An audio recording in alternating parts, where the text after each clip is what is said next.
네, 우리 목사님 나오셔서 오늘 말씀해 주시고 오늘 순서들을 진행하겠습니다. 우리 중등부 한번 손들어 봅시다. 중등부. 이야, 우리 세계로교회 중등부. 여러분들은 좀 바짝 들어봐. 여러분들은 보통 중등부하고는 비교가 안 돼. 믿습니까? 고등부 한 손 들어 봅시다.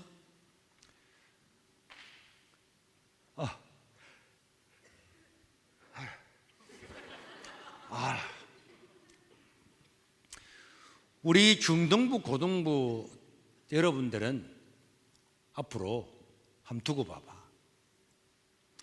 여러분들이 이렇게 모여서 찬양하고 아카데미에 참석했던 이런 것들이 여러분의 일생에서 잊을 수 없는 위대한 시간들이 될 겁니다. 그럼 우리 중등부는 아직 사실은 중등부 1학년도 있고 2학년도 있고 세계 역사도 많이 배우는 게 아니고 여러 가지들 때문에 이게 무슨 말인지를 잘 못 알아들을 수도 있습니다. 그런데 사람이 한 번 듣고 두 번 듣고 사람 머리가 점점 메탈라지게 되는 거예요. 자, 바둑 들 줄 아는 사람 손 들어봐요. 바둑. 이런 눈을 올 수가. 바둑을 여기도 아니 바둑을 누구랑 떠요 바둑을?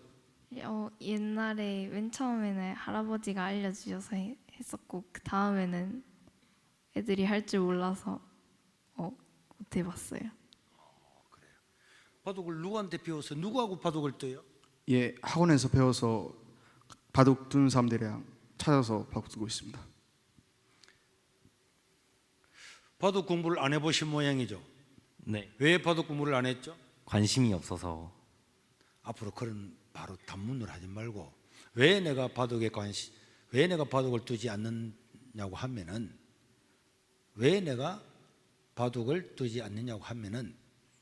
예. 다시 말해봐라. 제가 바둑을 둘 줄 모르는 이유는 제가 관심이 없었기 때문입니다. 그렇죠. 바둑이 재미있어요? 재미없어요? 바둑이 재밌습니다. 바둑이 재미있느냐 없느냐고 묻는다면 저는 단호하게 바둑은 재미있다고 말할 수가 있습니다. 왜냐하면 바둑은 바둑이기 때문에 그렇습니다.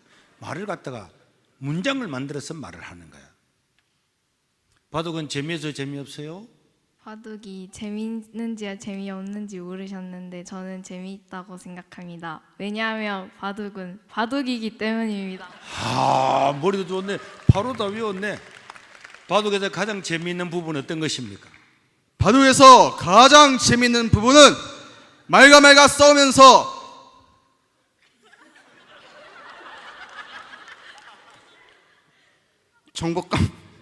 정복감이 들고 또 두뇌가 운동하는 느낌이 들기 때문에 바둑이 재밌습니다. 그리고 여러분들이 말하다가 보면 말이 막힐 때가 있겠지. 말이 막힐 때는 잠깐 멈춰도 괜찮아. 그때에 말을 멈출 때에 그때의 표정이 중요한 거야. 어떻게 해야 되겠어? 바둑아 이래 가면 그 증거야. 자는 모르는구만. 이래 되는 거잖아. 그래 되는 거잖아. 여러분들이 설득해야 될 대상들이 볼 때에 자는 아는 게 없구만. 이래 되는 거야. 내가 말을 모를 때도 머리 건질고 이렇게 하면 안 된 거야. 잠깐 멈춰봐. 그러면 잠깐 생각하는 거지. 그러면 그 사람들이 뭘 더 많이 생각하려고 하는가? 이래 생각하겠지. 카메라가 싹 지나간다? 부끄러워라. 그럼 지 보기 좋아? 지 바보야. 당당하게 찬양하고 있는데 카메라 지나가면 이미 다 봤어. 이미 남들 다 봤다니까. 다 봤는데 지 바보만 되는 거야. 그래요 안 그래요? 바보지. 저는 자신감이 없구만. 카메라 가니까 완전히 정신을 못 차리네. 어떠는 거야? 이미 카메라 얼굴 다 봤다니까. 그지? 그럴 필요가 없어. 카메라거든 뭐거든 당당하게 하는 거야.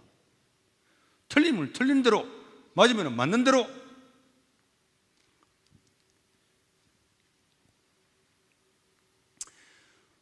어느 사회나 어느 시대나 세계를 주도하는 사람들과 그룹들이 있습니다. 얼마든지 증명할 수 있어요. 이 사회를 주도하는 사람들은 그 사회를 이해를 해야 돼. 이 사회가 어떤 사회인가 이해를 해야 돼. 그래서 이런 것들은 있어서는 안 되겠다, 변형을 해야 되겠다, 혁신을 되겠다, 그런 걸 가지고 해야 되는데, 아무것도 모르는 사람들은 남이 시키는 대로 전부 다 가다가 자기 의지대로 살지를 못해. 수년 전에 미국산 쇠고기를 먹으면 내가 송송송송 떨핀다는 말에 얼마나 많은 사람들이 광화문에 모여가지고 촛불 그런 거 한 거 여러분들 기억나죠? 그 봐, 자기가 생각하지 않고 연예인 말 듣고 남의 선동질하는 말 들은 거잖아. 미국 사람은 다 잘 먹고 있는데 아무도 내 송송송 안 들피는데 몇몇 언론과 선동가들 정치적인 목적을 가진 그게 다 넘어간 거잖아. 넘어갔는데 그것 때문에 정권이 휘청휘청했지. 이렇게 아무 생각이 없는 대중들이 이렇게 우리나라에 꽉 깔려 있다고 하는 것은 여기에 누군가가 생각을 가지고 의지가 있는 사람이 있으면 세상을 이끌어 나갈 수가 있다는 겁니다. 그 중등부 알겠지? 나는 지금 아무 지식이 없는데 뭐 주사법은 뭐야? 운동권이 뭐야? 모를 수 있어서 괜찮습니다. 포스트 모더니즘이 뭐야? 모르는 괜찮아. 그런데 한 번 듣고 두 번 듣고 세 번 들으면 다 알아. 다 안다니까. 북한 아들 봐봐. 북한 아들 유치원 애들 봤지? 위대한 수령님께서 민족의 태양이 되시고 위대한 수령님께서 유치원 애들이 하잖아. 그 유치원 애들 5살, 6살짜리도 배워가지고 그렇게 하는데 우리 중등부가 하나님 말씀을 배워서 세상을 이끌어지 못하겠어요? 가능한 거야. 생각을 하고 배워야지. 그래서 세월이 지나면요, 앞으로 있어봐. 내 말이 거짓말인가? 야, 전반기 때는 어렵지. 우리나라에서 가장 대부분 서울대 나왔잖아. 이런 데다가 이런 사람들은 학생들한테 강의도 안 해본 사람들이야.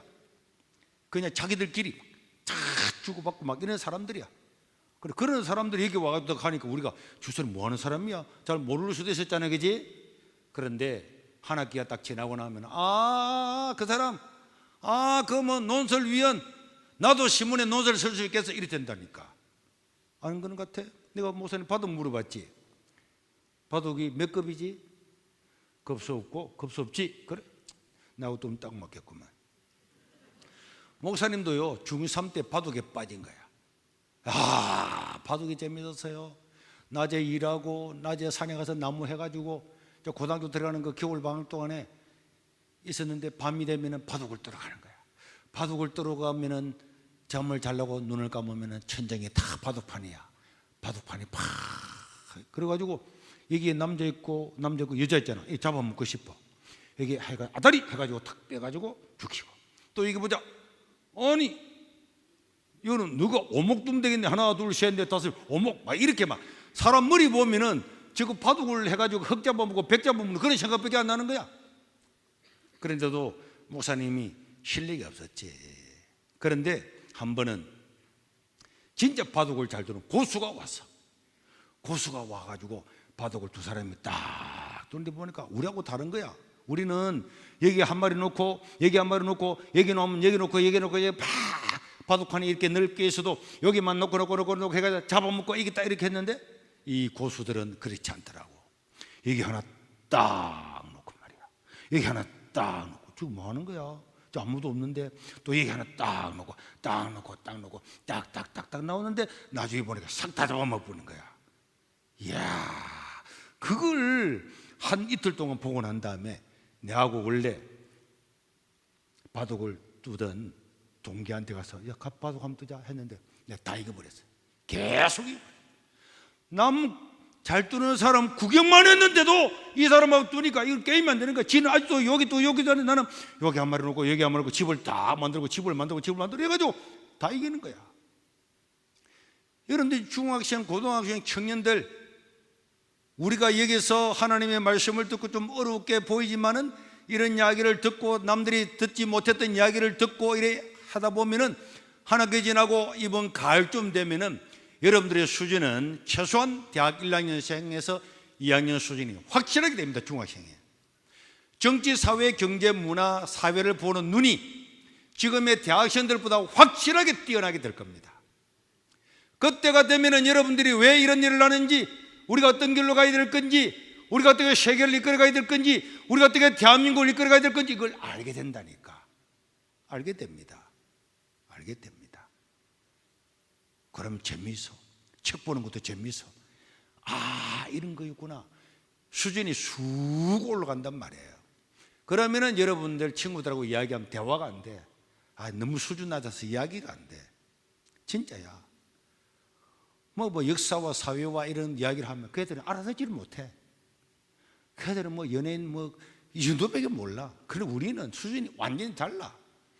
완전히 수준이 다르니까 우리가 세상을 주도하는, 세계를 주도하고 이기고 이끌어가는 그런 사람이 될 줄로 믿습니다. 틀림없습니다. 그러니까 여러분들이 잘 이해가 안 된다고, 아, 이해가 잘 안 되네 하지 말고, 지금 무슨 말이지? 어떤 뜻이지? 집중을 탁 해봐봐. 지금 대한민국은 어려운 위치에, 위기에 있습니까? 쉬운 지금 좋은 환경에 있습니까? 상당히 어려운 위기에도 있다고 할 수 있는데, 이번에 선거를 통해서도 좌파들은 우파들보다 5%를 더 득표했어. 5%를 더 득표했는데 국회의원은 확 다 가지고 간 거야. 아직도 이순신은 이런 말을 했죠. 아직도 나에게는 뭐가 있다고? 12척의 배가 있다. 야, 적군은 100척이 넘는데 12척이 있다. 그래도 도망가는 적을 물리치고 깨부쉈는데 우리에게는 아직도 몇 프로가 있다고? 몇 프로가 있다고? 45%가 있죠. 45%가. 그래서 아무 생각 없이 살아가는 사람 1000명보다, 아무 생각 없이 살아가는 1000명보다, 서울대학에 들어가는 1000명보다 생각이 있고 의식이 있고 의지가 있는 한 사람이 세상을 바꾸는 겁니다. 진짜라니까. 오늘 내가 바른청년연합에 가서도 이야기했는데, 느헤미야 알지? 느헤미야. 목사님 5분 안에 끝낼게요. 느헤미야 알아요? 느헤미야는 말단 공문이었잖아. 나라가 망한 지가 이미 140년 됐어. 나라가 망한 지 140년 됐다니까. 나라가 망해서 140년 되면 희망이 있어요, 없어요? 나라가 망해서 140년이 지났다고 하면 희망이 없다고 볼 수 있어요. 그렇지. 아, 이런 놀라울 수가. 이런 황정현 봐, 니 벌써 봐, 말 한마디 하는 게 벌써 포즈가 팍 느껴지잖아. 옛날 같으면은 딱 단문으로 이야기했을 건데, 나라가 망한 지 140년이 지났으면은 참으로 희망이 있다고 볼 수가 없습니다. 이렇게 딱 대답하니까, 야, 그지? 벌써 다르잖아. 나라가 망한 지 140년이 지났으면은 전부 다 끝난 거야. 그런데도 느헤미야는 말단 공무원으로 있으면서도 하나님, 내게 기회를 주세요. 왕 앞에 설 수 있는 기회를 주세요. 울면서 기도하니까 하나님께서 아닥사스다 왕의 술 따르는 관으로 특채가 된 거야. 하나님은 기도를 듣습니다. 나라가 망한 지 140년이 지났음에도 불구하고 느헤미야는 그때에 왕 앞에 나갔잖아. 그때 왕이 물었어. 혹시 왕이 뭐라고 물은지 기억나? 느헤미야야, 너희 얼굴에 왜 수심이 있느냐? 이럴 때 느헤미야가 잠깐 묵도하고 이래 됐어요. 잠깐 속으로 왕을 보면서 기도를 하는 거야. 왕이여, 우리나라의 성문이 불타고 조상들의 묘실이 다 해파됐다 그럽니다. 어떻게 슬프지 않겠습니까? 내가 왕한테 은혜를 입었으면 나를 우리나라로 보내주셔서 그것을 회복할 수 있는 기회를 달라고. 그렇게 느헤미야가 딱 말을 한 거야. 그때 느헤미야가 너는 왜 수선이 많아? 어째 오늘 세수를 잘못해가지고 잘못 이랬으면 아무것도 안 되는 거야. 그때 딱 물었을 때에 잠깐 묵도하고 왕이야, 내가 이렇게 슬픈 기색으로 있는 것은 우리 민족이 이렇게 어려움을 당하기 때문입니다 라고 이야기했더니 그 이야기를 들었던 왕과 왕후가 옆에 갇혀 있었다 그러거든. 그 얘기를 듣고 그래 어떻게 하면 되겠냐, 어떻게 도와줄까 이래 한 거야. 그때 그거는 잘 모르겠습니다. 어쨌든 이렇게 말해주면 될까 안 되겠습니까? 이렇게 말해주면 되겠습니까 안 되겠습니까? 그렇게 말하면 안 됩니다. 그렇게 말하면 안 되지. 그때 머리 찌직거리고 말이야. 이래 말하면 안 되는 거야. 그때 느헤미야는 네, 만약에 왕이 저를 총독으로 삼아서 저 유다 나라로 보내준다면은 내가 우리나라 성문을 짓고 성벽을 짓고 나라를 회복하고 난 다음에 다시 왕 앞에 돌아오겠습니다. 왕이여, 가는 길에 도둑놈들도 많고 먼 거리기 때문에 군대를 통해서 저를 호위를 해주시고, 그 다음에 거기 가면 물품이 필요한데 우리가 가진 게 없으니까 저 아삽이라는 사람한테 말해가지고 성문을 지을 수 있는 나무와 이런 걸 다 동원해 주시고, 그 다음에 강서쪽에 있는 이 나라 바빌론이 점령했던 페르시아가 점령했던 저 나라들의 총독들한테 이 일에 전부 다 협력을 하라고 조서를 내려주시길 바랍니다. 그래, 말이 하나도 막히지 않잖아. 기도할 때 나는 이런 기도를 해야지, 하나님 이렇게 좀 이런 식으로 말해야지, 다 준비가 되는 거야. 그때 잘못했습니다 이런 식으로 했으면 안 되는 거지.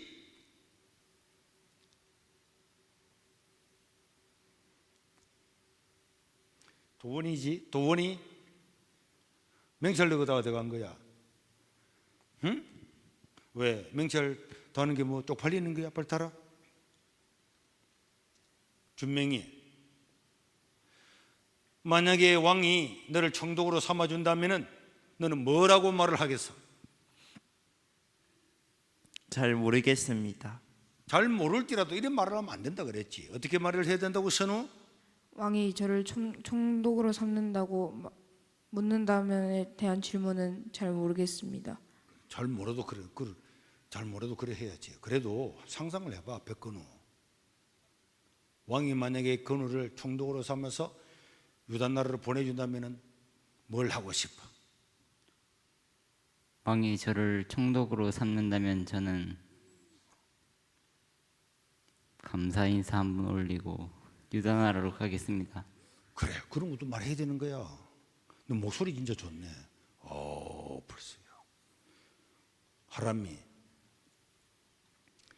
왕이 만약에 너를 유다 나라의 총독으로 세워준다면 너는 어떤 일을 하고 싶어? 왕이 저를 유다 나라의 총독으로 세운다면 감사합니다라고 하고 할 것 같습니다. 그래, 앞으로 말을 할 때 말을 크게 입을 벌리고 해. 그래, 잘했는데 너 쪼리가 있지 지금. 그래, 여기까지만 물을게.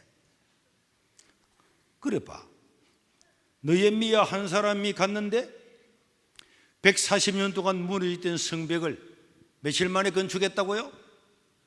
52일 만에 건축했어. 142년 동안 무너져 있던 그 성벽을 단 52일 만에, 그 자기가 총독을 10년도 넘겼다니까. 다 봐봐. 나라와 민족과 교회를 위해서 생각하고 기도하는 한 사람은 하나님께서 반드시 그를 들어서는 거야. 느헤미야가 가장 똑똑했을 것 같아요? 느헤미야가 가장 IQ가 높았을 것 같아요? 느헤미야가 가장 공부를 잘했겠어? 열심히 했지. 그래 관리가 됐지. 그러나 하나님은 믿음 있는 그 사람, 기도하는 그 사람, 생각 있는 그 사람, 우리 유다 민족이 살아나야 되는데, 이 대한민국이 살아나야 되는데, 대한민국이 하나님 나라가 되어야 되는데, 그런 꿈을 가지고 있는 사람을 하나님이 서신다니까. 그래가지고 알아, 너도 너 명찰 안 달으면은 벌금료 안 받나? 여는 제자훈련 다 받는데. 알아? 몇 학년이지? 고등학교 1학년입니다. 고등학교 1학년이라고. 동생들 중등부 잘 돌보면서 잘 가르쳐라. 알겠지? 그리고 우리 고등부 손으로 봅시다. 고등부 손으로 봅시다. 손 내리고. 고등부는 자기가 이해한 것을 누구한테 중등부한테 설명을 해줘야 돼. 정현이는 말이야, 중등부도 야 이러느라 사실 형도 잘 몰랐는데 주사파를 이런 걸 한다, 이런 거래. 알겠지? 우리 같이 공부. 한 사람 한 사람 맡아서 맨투맨으로 이야기를 해. 알겠지? 그래. 지금 봐, 다 모른다잖아. 모른다파 있잖아. 너 이리 와봐. 언니가 좀 가르쳐, 누나가 좀 가르쳐줘. 이리 와봐. 그래서 불러가지고 탁 하면은, 그래서 누나가 가르치고 형이 가르치고. 청년부 손 들어보세요. 청년부는 그것도 마찬가지야. 중등부 학생 잡고 고등부 학생 잡아가지고 이런 이야기하고 왜 하는지 설득을 하고 솜사탕도 하나 사주고 말이야. 왜? 그래야 되는 거 아니야? 그래서 조를 섞은 거잖아. 우리 선배야. 나 잘 몰라. 이래서는 안 되지. 알겠어? 그래 봐봐. 자꾸로 격려도 해주고 말이야. 찬양할 때도 격려를 해주고. 오늘은 특별히 여러분들에게 피자라든지 맛있는 걸 주는 걸 알고 있는데 이 배부른데 말이야. 가만히 있으면 살찐다니까. 후배들 불러가지고 이야기 다시 한번 해주고, 자 이런 거지 전화도 하고 말이야. 이해해서 다시 가르쳐주고 이렇게 되는 거잖아. 그지? 알겠죠? 그렇게 나가면은 제가 장담합니다. 장담하는 것은 꼭 그렇게 될 거야. 이번 학기하고 후반기하고 내년 정도 되면 여러분들 수준은 대학생 2학년, 우리 중등부가 대학생 한 2학년 정도 수준은 딱 올라가 있을 거예요. 틀림없습니다. 그래서 이런 생각을 가지고 있어야 한국 사회를 바꿀 수 있고, 우리가 뭐 사회를 바꾸고 가지고 혁명하자는 게 아닙니다. 복음 전하는 좋은 나라 만들고 하나님을 기쁘시 하는 나라 만들고 온 국민의 하나님의 성전에 이런 나라를 만들고자 하는 거야. 그러니까 하나님께서 도와주겠습니까? 안 도와주겠습니까? 도와주지. 하나님 기뻐하시지. 여러분 일생을 복을 주시지. 나도 고등학교 다닐 때 김해 농광 나와서 거기 기독 학생들 400명 모아가지고 자 기도합시다, 모합시다. 그때는 학교 동아리 만들면 다 잘린다니까. 그래도 그런 걸 한 거야. 그때 놓은 사람이 김해 중학교 지금 장로님도 있고 대안학교 하는 교장 김승우 목사님도 있고 나도 있고 봐. 그런데 참여했던 사람들이 지금 다 사회에서 국회 법도 바꾸고 다 하고 있는 거야. 그때의 고등학생이지만 생각을 가지고 우리가 학교에서 시키는 것뿐만 아니라 더한 일을 해야 된다. 이런 거 한 사람들이 어떻게 공부 잘했겠어? 그럼 하나님이 분야별로 다 서시는 거잖아. 우리 김명대 장로님도 훌륭하지, 그지? 우리 같은 반이어서. 그런데 그 장로님은 그런 활동은 안 해서 그저 장로님 된 거지. 안 그래서 목사님 되거나 국회의원 됐을 건데 말이야. 일러주지 마. 그때 예수를 안 믿었거든. 예수를 믿어도 내하고 했으면 신학교 가가지고 말이야. 여의도 순복음교회 목사가 될지도 몰랐는데 말이야. 그때 공부만 하다가 앉아 있었거든. 그래가 장로가 된 거야. 자, 오늘은 그동안 5주간 한 내용을 간단하게 요약해서 한 번 더 들려줄 거예요. 특별히 우리 중등부 고등부는 가만히 있지 말고 몰라도 이래. 몰라도. 자, 따라해봐봐. 몰라도. 자, 무조건 알겠지? 그럼 또 꼭 이렇게 뭐 말을 안 해도 화면에 비추면은 여러분, 그러면 아는 차에 하는 거야. 진짜라니까. 내가 영어를 잘 못하잖아요. 그지? 못하잖아. 그래. 그래도 우리 이게 뭐 우리끼리 하는 말이지만은 미국의 유명한 이런 인사들도 우리 손영광하고 다 만났을 때도 잘 몰라도 그 단어가 하나 한 개 두 개 알고 있다니. 그럼 하는 거야. 통역 있는데 뭐 하면 되는 거야. 알겠지? 근데 목사님 설교하는데 뭐 다시 설명하는데 가만히 있거나 다른 데 보거나. 자, 핸드폰 안 가져왔죠? 핸드폰 가져온 사람 괜찮아. 손 들어봐봐. 괜찮아. 핸드폰 가지고 온 사람 다음부터 예배당에 들고 오지 마.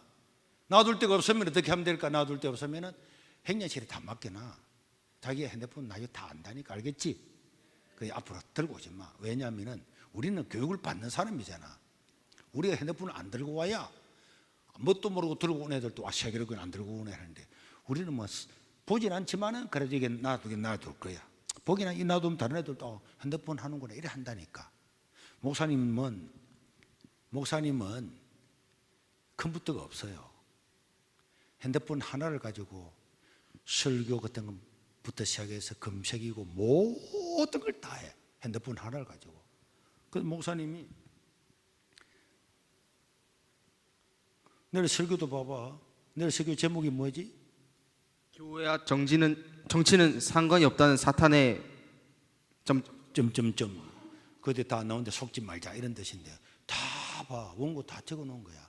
다 적어놓고 또 목사님 여기 앞에 앉아가지고 이게 영상이 잘 나가는가 못 나가는가 또 뭐 하면은 왜 이렇게 하느냐 이래가지고 방송국에 연락을 하기 위해서 내가 핸드폰을 보고 있는데, 이것도 내가 보니까 사람들이 목사님 지는 보내? 하고서 내가 안 해. 그래서 아련에 답답해가지고 여학생 불러가지고 내가 보냈잖아. 목사님이 안 가져온다니까. 목사님 꼭 필요한데도. 여러분들도 내일부터 가져오지 말겠지? 가져오지 마. 정말 늦게 와서 맡길 데가 없었으면 전원 자체를 꺼. 그 호주머니에 넣어, 가방에 넣어. 완전 넣어놓고 밖에 내놓지 마. 알겠지? 네. 내일 이런 거 나왔다. 목사님 압수할지 몰라요. 그래. 자, 그러니까 5주간의 것을 잠깐 한 5분씩만 요약을 하고 나머지는 또 이런 질문도 받고 그렇게 할 거니까, 내가 항상 강의를 들을 때는 이런 생각을 해야 돼요. 똑똑한 사람, 훌륭한 사람은 저 강의를 들을 때 내가 이런 질문을 해야 되겠다. 전 틀린 것 같은데, 맞는 것 같은데, 아주 좋은 생각인데 뭘 해야 되겠다고? 질문을 해야 되겠다고 생각하고 자기가 어떤 질문을 할 것인가를 반드시 적어야 돼. 질문하는 사람이 세상을 이끌어가는 거야. 진짜입니다. 지금 나는 엄청 유명한 중요한 진리의 이야기를 했는데 모르는 사람이 있을 수는 있습니다. 그래도 여러분들은 뭐 해야 된다고? 질문해야 돼. 왜 그렇습니까? 그 다음은 어떻게 되는 겁니까? 우리는 어떻게 해야 되겠습니까? 선생님 언제 그런 걸 알았습니까? 왜 이런 이야기를 가르쳐 줍니까? 무엇이든지 질문해야 되는 거야. 질문 이상. 자, 여기에 이것도 치워요. 네. 자, 이게 통신 때문에 내일 올 때 그래 이 정도 충분한데 뭐 그렇지. 내일은 앞에 나와서 찬양해요. 다 되도록 준비해 놨습니다. 네, 우리 담임 목사님께 박수 한번 하겠습니다. 네, 1강 우리 방금 말씀하셨던 우리 담임 목사님 1강을 요약하러 나온 김승국 목사입니다. 반갑습니다. 네, 지금 초시계를 이제 시작해 주십시오. 저희가 할애된 시간이 5분입니다. 질문까지 8분이라서 여러분들에게 쏙쏙 간단하게 제가 소화한 내용을 여러분들에게 전달하고자 이렇게 요약을 좀 했습니다. 담임 목사님의 강의가 1강 때 1시간 정도 됐는데 그걸 다 5분으로 요약하기에는 무리가 있어서 제가 소화한 내용을 이렇게 전달해 드리는 점 참고해 주시길 바랍니다. 네, 우리 PPT 부탁드립니다. PPT? 자, 벌써 2초가 3초 4, 자, PPT. 네, 토론을 잘 하려면 이게 1강의 제목이었습니다. 네. 방송실에서 계속 개인기를 합니다. 저럴 수 있습니다. 우리 방송실에 격려의 박수 한번 합시다. 힘들거든요. 진짜 힘듭니다. 괜찮습니다. 전체 화면으로 해주십시오. 네, 네. 자, 이것만 기억하자. 따라합니다. 이것만 기억하자. 여러분 다시 한번요. 이것만 기억하자. 여러분 올 여름 수련회 때 그 우리나라 한국사 제1타 강사가 있어요. 누군지 아세요? 전한길 선생님. 전한길 선생님이 오세요. 근데 그 선생님이 만약에 이 자리에서 왔는데 여러분들이 그렇게 한다면 이렇게 말할 겁니다. 이 자식들이 마 고마치샤리 때려치우고 집에 가라. 이렇게 할 수도 있어요. 그러니까 다시 한번 진짜 오십니다. 농담 아니고 다시 한번 하겠습니다. 이것만 기억하자. 자, 첫 번째, 나는 무엇을 선택해야 하는가? 다시 한번, 나는 무엇을 설득해야 하는가? 이제 토론의 주제와 목적에 대한 내용입니다. 나는 무엇을 설득해야 하는가? 두 번째, 지피지기 백전불태. 자, 다시 한번 지피지기 백전불태. 적을 알고 나를 알면 싸움에서 위태롭지 않다. 백전백승, 이길 수 있다라는 내용입니다. 자, 세 번째, 그리고 품위와 매너. 자, 세 가지 중요합니다. 다시 한번, 나는 무엇을 설득해야 하는가? 지피지기 백전불태, 그리고 품위와 매너. 이 세 가지는 분명히 시험에 나옵니다. 제가 나중에 시험에 나온다고 했어요. 이 세 가지 꼭 기억하십시오. 자, 다음. 자, 나는 무엇을 설득해야 되는가에 대한 세부 내용을 제가 정리했습니다. 이건 뭐냐면 토론의 주제와 목적, 내가 상대방에게 상대방이랑 무슨 얘기를 해야 되는가를 명확하게 알아야 된다는 거예요.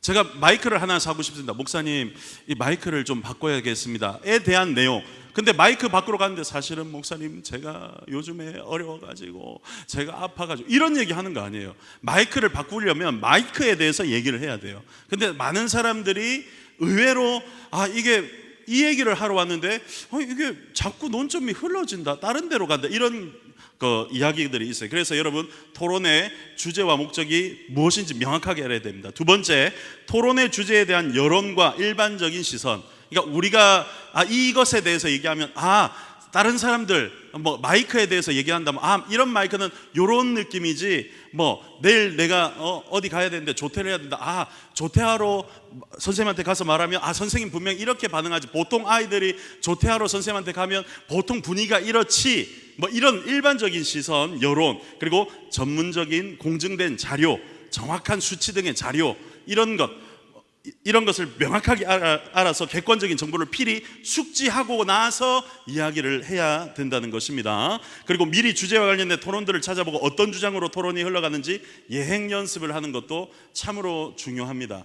여러분, 우리 담임 목사님께서도 100분 토론 나가기 전에 연습했다고 했죠. 여러분들 선생님한테 조퇴 맞으러 갈 때, 조퇴에 대해서 얘기할 때 아이들의 그 모든 사례들을 종합해서 네가 갔을 때 뭐라 했는데, 너는 갔을 때 뭐라 했는데, 그래서 그게 먹혔나 안 먹혔나 다 예행 연습을 하죠. 예행 연습을 하는 것도 중요합니다. 그리고 상대방이 알아들을 수 있도록 청중까지도 동의를 얻을 수 있는 합리적인 예시를 드는 것이 중요합니다. 이 진한 글씨들, 일부러 진하게 해놨죠. 조금 진한 글씨들 꼭 기억하시길 바랍니다. 시험에 나올 수도 있습니다. 나중에 진한 글씨들 꼭 기억하십시오. 다음, 자, 지피지기 백전불태, 백선백승.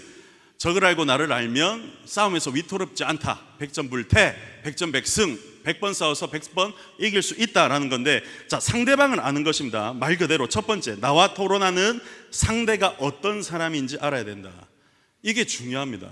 상대방의 어떤 지식의 수준, 다른 토론의 자료들을 확인을 해서 상대가 평소에 어떤 논리를 펼치는지, 이 사람은 감정에 호소하는 사람인지, 아니면 이 사람은 명확한 수치와 자료로 상대방을 찌르는 스타일인지, 이런 건 어떤 스타일인지를 미리 아는 것도 중요합니다. 그리고 나와 상반되는 주장에 대해서 어떻게 대비해야 될지, 내가 이 말을 할 때 분명히 저 사람은 이런 말을 할 거야, 그러니까 내가 어떻게 준비하겠다, 이런 게 중요합니다. 그리고 나 자신이 말할 때 장점과 약점, 내 스스로가 말할 때 벌벌 떠는지, 아니면 나는 말은 잘하는데 생각이 없다든지, 그래서 나에게 부족한 것을 좀 연습을 하고 파악을 하고 준비를 해서 말하는 연습, 표정 연습, 반복되는 습관을 파악해서 상대방에게 나의 약점이 노출되지 않도록 주의하는 것도 참으로 중요합니다.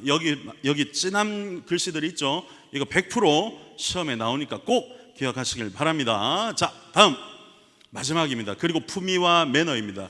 여러분, 지식이 있고 준비도 다 됐고 해도 이 목소리, 표정, 감정 조절을 잘 못하면 여러분들이 아는 걸 표현하기가 어렵습니다. 그래서 아까 목소리든지 표정이라든지 이런 거, 특별히 상대방하고 토론을 할 때 뭔가 좀 찬성이냐 반대냐 이런 거 할 때 감정 조절을 하지 못하면 여러분들이 준비한 것을 표현해내기가 참 힘듭니다. 그래서 여러분들 발성이라든지 표정, 목소리, 아까 제가 처음에 그래서 따라할 때 막 따라해보라고 했죠. 목소리를 제대로 가다듬고 여러분들의 준비한 것을 잘 전달하는 것이 참으로 중요합니다. 그리고 두 번째, 상대방을 존중하는 태도로 대해야 됩니다. 그렇게 해야 여러분들의 말을 듣습니다. 여러분들이 아무리 옳다 해도 준비하지 않으면, 좀 존중하지 않으면 듣기 싫어지는 거예요. 그래서 여러분, 상대방을 존중하는 태도로, 아무리 적이라도 내가 존중해야 상대방도 나를 존중하는 것이니까 꼭 기억하시고, 존중한다고 너무 또 저 자세로 나가면 상대방에 압도될 수 있습니다. 세 번째죠, 모든 지식과 정보가 준비되었다 하는 전제하에 단호화돼 정제된 어투와 단어와 표정으로 상대방을 설득하는 것이 참으로 중요합니다. 그래서 여러분들 이 진한 글씨 꼭 기억해 주시길 바랍니다. 자, 첫 번째 질문입니다. 네, 토론을 잘하려면 기억해야 할 세 가지 문장, 아까 세 가지 기억하라고 했죠. 그게 뭐였죠? 자, 손 들고 얘기해 주십시오. 네, 우리 시작. 나는 무엇을 설득해야 하는가? 지피지기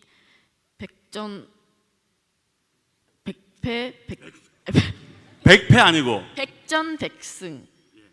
그리고 품위와 매너. 박수 한번 쳐주시죠. 이런 필기를 했으니까 제가 인정하겠습니다. 자, 기억하십시오. 다시 한번 따라합니다. 나는 무엇을 설득해야 하는가? 지피지기 백전불태, 백전백승, 그리고 품위와 매너. 네, 감사합니다. 우리 저 친구에게 또 상품을 하나 드리겠습니다. 박수. 자, 두 번째 문제입니다. 적을 알고 나를 아는 것. 지피지기의 핵심 5가지는 무엇입니까? 자, 핵심 5가지. 자, 5가지 말했죠. 상대방을 알고 나를 알아야 되는 거. 자, 3초 기회 드리겠습니다. 하나, 둘, 셋. 네, 한번 얘기해 보십시오. 상대방이 어떤 사람인지, 상대가 평소에 어떤 논리를 펼치는지, 나와 상반되는 주장, 나 자신을 말할 때의 장점과 약점, 상대방에게 약점이 노출되지 않도록. 네, 박수를 한번 우리 친구. 네, 감사합니다. 네, 지금 시간이 지났죠. 네, 상대가 어떤 사람인지, 이거 짧게 아까 진한 글씨였어요. 상대가 어떤 사람인지, 상대가 평소에 어떤 논리를 펼치는지, 나와 상반되는 주장에 대해서 내가 어떻게 반응해야 되는지, 나 자신이 말할 때 장점과 약점을 파악하고 상대방에게 나의 약점을 노출하지 않도록, 이게 제가 이제 소화한 내용이었어요. 여러분들도 꼭 기억해서 준비하시기 바랍니다. 마지막 문제입니다. 품위와 매너의 3가지 요소는 무엇입니까? 품위와 매너.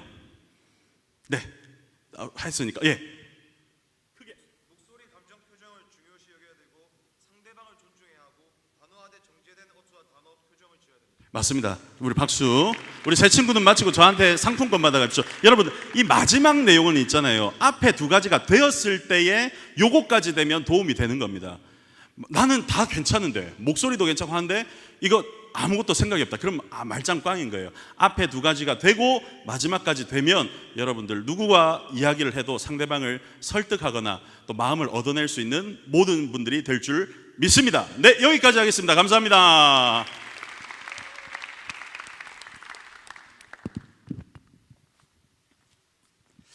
자, 저는 여러분들에게 세계관에 대해서 설명해 드리려고 왔어요. 세계관이 무엇인가? 그것은 안경이에요. 세상과 나를 보는 안경입니다. 여러분들, 빨간색 안경을 끼고 세상을 보면 세상은 무슨 색? 빨간색입니다. 예. 파란색 안경을 끼고 세상을 보면 세상은 무슨 색? 파란색. 예, 그런 것처럼 세계관은 뭐다? 안경인데 내가 어떤 안경을 끼고 세상을 바라보느냐, 나를 바라보느냐에 따라서 세계관, 세상이 어떻게 보이는가가 결정이 된다, 그 말이죠. 그런데 이 세계관에는 우리가 어떻게 이런 세계관들이 자꾸만 생기게 되는가, 세계관은 어떻게 나도 모르는 사이에 만들어지는 것일까, 그것을 한번 생각해 볼 필요가 있을 것 같아요. 세계관은 하나님의 말씀, 로마서 10장 18절입니다. 한번 같이 한번 읽어볼까요? 시작. 그러므로 믿음은 들음에서 나며 들음은 그리스도의 말씀으로 말미암았느니라. 아멘. 그래서 우리의 이 세계관, 우리의 이 세상과 나를 보는 안경은 바로 들음에서, 봄에서, 우리가 평상시에 그냥 듣고 보는 것에 따라서 나도 모르게 스며들어서 세계관이 결정되는 거예요. 어떤 사람은 빨간색 색깔로 안경을 쓰기도 하고 어떤 사람은 파란색 색깔로 안경을 쓰기도 하는 거예요. 어떤 사람은 하나님 중심으로서 세상을 바라보고 어떤 사람은 하나님을 대적하는 안경을 끼고 세상을 보기 시작한다, 그 말이죠. 그렇다면 우리가 이 세상을 살아가면서 어떤 루트를 통하여서 이런 세계관이 자꾸만 형성이 될까? 그것은 바로 첫 번째로 인간관계예요. 우리의 뭐 부모님, 친구, 내가 만나는 사람들하고 얘기하다가 나도 모르게 뭐가 형성된다? 세계관, 세상을 보고 나를 보는 눈이 형성된다는 거예요. 또 두 번째는 뭐라고요? 교육.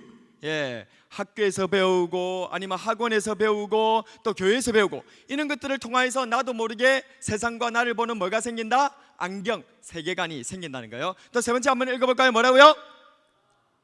문화와 미디어, 인터넷, 유튜브, 틱톡, 영화, 드라마, 음악, 게임 이런 것들을 통하여서 나도 모르게 세상을 보는 나를 보는 그런 안경이 딱 씌워진다 그 말이죠. 마지막으로 또 어떤 것들이 있다고요? 종교. 예, 우리가 믿는 예수님, 기독교, 또 다른 사람들이 믿는 힌두교, 이슬람, 불교 뭐 이런 종교들을 통해서 세상을 보는 안경을 장착하거나 나를 보는 안경, 사람을 보는 안경이 장착되는 거예요. 자, 그렇다면 우리 올바른 세계관은 무엇인가?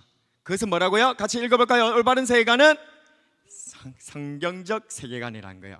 성경적 세계관이 왜 올바른가? 그것은 하나님께서 우리들에게 보여주시고 우리가 알도록 하는 그 눈, 안경이라는 거예요. 저 성경적 세계관에서 중요한 세 가지 키워드가 있습니다. 이거 시험에 나옵니다. 자, 어떤 것들이 있더라고요? 세 가지 한번 해볼까요? 시작!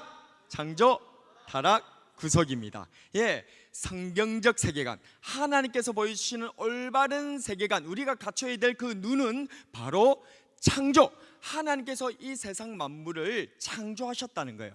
그리고 하나님께서는 우리 사람도 창조하시는데 하나님을 우리 사람 어떻게 창조하셨죠?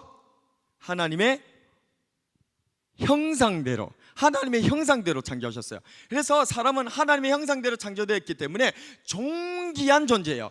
그래서 사람에게는 인권이란 게 생긴 거예요. 사람은 존귀한 거예요. 다른 생명체, 다른 모기나 뭐 파리나 아니면 원숭이나 그런 것보다 사람이 더 존귀한 이유는 사람이 누구의 형상대로 지음을 받았기 때문에, 하나님의 형상대로 지음을 받았기 때문에 사람은 존귀한 거예요. 그렇게 하나님께서는 온 세상을 창조하셨고 나와 여러분들을 창조하셨다는 거예요. 그런데 사람이 그만 타락하고 말았어요. 이 타락이라고 하는 것은 하나님을 대적하는 거예요.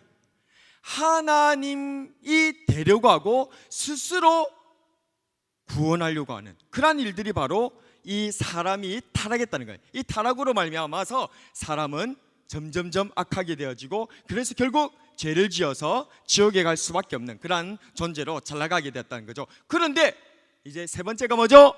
구속입니다. 이것은 이러한 사람이 너무 하나님께서는 불쌍하신 거예요. 왜요? 하나님은 사랑이시니까. 그래서 사람을 구원하려고 하나님이신 예수님께서 우리 가운데 찾아오셔서 사람의 죄를 다 뒤집어 쓰시고 죽어주셨다는 거예요.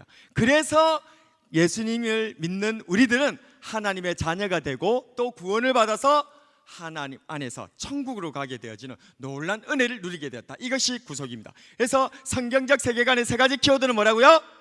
창조, 타락, 구속입니다. 그런데 인본주의 세계관이란 무엇인가? 인본주의 세계관은 하나님을 대적하는 세계관이에요. 인본주의 세계관이 뭐라고요? 하나님을 대적하는 세계관. 예, 정답입니다. 인본주의 세계관은 하나님을 대적하는 세계관이에요. 그래서 하나님이 없다, 스스로 신이 되려고 하고 또 사람은 스스로 구원할 수 있다라고 하는 이러한 착각에 빠져 있는 세계관, 그런 잘못된 안경을 끼고 세상을 바라보니까 하나님이 진짜 없는가 보다, 그래서 우리 사람은 스스로 구원할 수 있는가 보다, 그렇게 생각하는 잘못된 사고를 하게 되더라는 것이죠. 이러한 인본주의 세계관의 종류들이 있는데요. 첫 번째로 뭐라고요? 같이 읽어볼까요? 유물론. 유물론은 보이는 것, 또 이 물질이 전부다라고 하는 세계관입니다. 두 번째는 뭐라고요? 공산주의가 있습니다. 폭력혁명을 통해서 사회 개조를 이룰 수 있다라고 생각하는 그런 세계관입니다. 세 번째는 뭐가 있다고요? 주체사상, 김일성 주체사상인데 김일성, 김정일, 또 김정은을 신봉하도록 하는, 그들이 신이다, 그들에게 종로로 하도록 만드는 그런 공산주의 세계관이 주체사상입니다. 또 읽어줄까요? 포스트 모더니즘이에요. 포스트 모더니즘은 진리가 없다, 명확하게 정해진 것은 없다. 그냥 세상은 계속해서 변한다라고 주장하는 그러한 잘못된 세계관입니다. 또 뭐가 있다고요?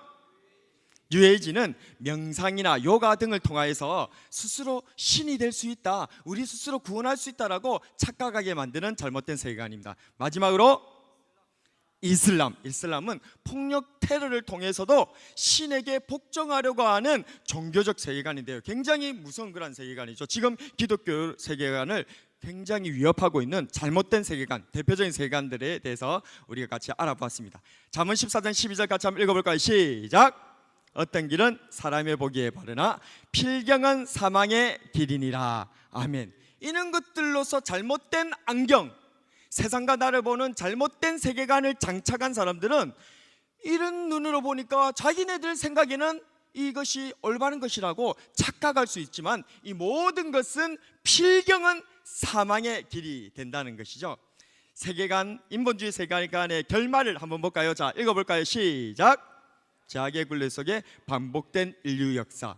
인본주의 세계관은요, 사람을 선하게 보고, 그래서 이 사람은 스스로 아름다운 곳에 도달할 수 있다, 천국까지 갈 수 있다라고 잘못된 얘기를 하죠. 그러나 사람의 문제는 뭐였던 거예요? 바깥에 있는 것이 아니라 내부에 문제가 있었던 거예요. 인간의 욕심들이 문제였죠. 그래서 1, 2차 세계대전을 통하여서 사람은 암만 교육하고 암만 훈련해도 바뀌지 않는다는 것이 나타났고요. 연력학 제2법칙이라고 하는 것은 질서는 무질서로 흐르는데, 그런데 이 무질서가 계속해서 증가한단 말이에요. 세상은 점점 멸망으로 간다는 거예요. 아무리 인본주의, 사람이 스스로 신이 되고 사람을 구원하려고 해도 이 우주적인 무질서의 증가를 막을 수가 없어요. 그렇기 때문에 인본주의 세계관은 필경은 사망의 길에 빠지게 된다는 것입니다. 자, 여러분들은 이제 올바른 세계관, 기독교적 세계관, 성경적 세계관으로 나가야 되겠는데요. 자, 여러분들에게 질문을 드리도록 하겠습니다. 첫 번째 질문, 세계관은 중등부 학생들에게만 질문하겠습니다. 세계관이 무엇입니까? 자, 손을 들어 올렸네요. 예, 빨간색 우리 옷 입은 친구. 세계관이 무엇이죠? 간단하게 설명하면 세상을 바라보는 안경. 예, 세상을 바라보는 안경. 정답입니다. 자, 이제 고등부 친구들에게 질문하도록 하겠습니다.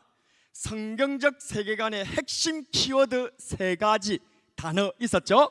자, 고등부, 자, 성경적 세계관의 핵심적 키워드 3단어, 예, 손 들었습니다. 자, 마이크 대고. 창조, 타락, 구속. 정답입니다. 창조, 타락, 구속입니다. 자, 이제 마지막은 어디에 질문이 들어갈까요? 청년분들에게 질문을 하겠습니다. 조금 난이도가 올라가겠습니다. 하나님 중심의 성경적 세계관을 반대하는 하나님을 대적하는 인본주의 세계관에는 어떤 것들이 있으며 간략하게 설명을 한다면, 하나님을 대적하는 인본주의 세계관에는 어떤 것들이 있죠? 그것을 간략하게 설명한다면, 예, 아까 했는데 다른 친구들은 한 사람 없습니까? 좋습니다. 자, 인본주의 세계관에는 종류가 어떤 것들이 있죠? 예, 유물론, 공산주의, 주체사상, 포스트 모더니즘, 뉴 에이지, 이슬람이 있습니다. 정답입니다. 예, 이 외에도 엄청나게 많은데, 예, 시간상 설명도 충분히 할 수 있는 그런 친구이지만은, 예, 설명은 여러분들의 유튜브를 다시 한 번 더 보면 되시겠습니다. 이상 세계관에 대한 강의 요약이었습니다. 이상입니다.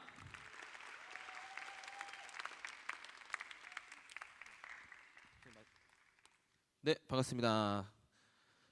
자, 우리는 2023년 3월 23일 황성준 위원의 이제 강의를 들었습니다. 자, 이 황성준 논설위원님의 강의 핵심은 이겁니다.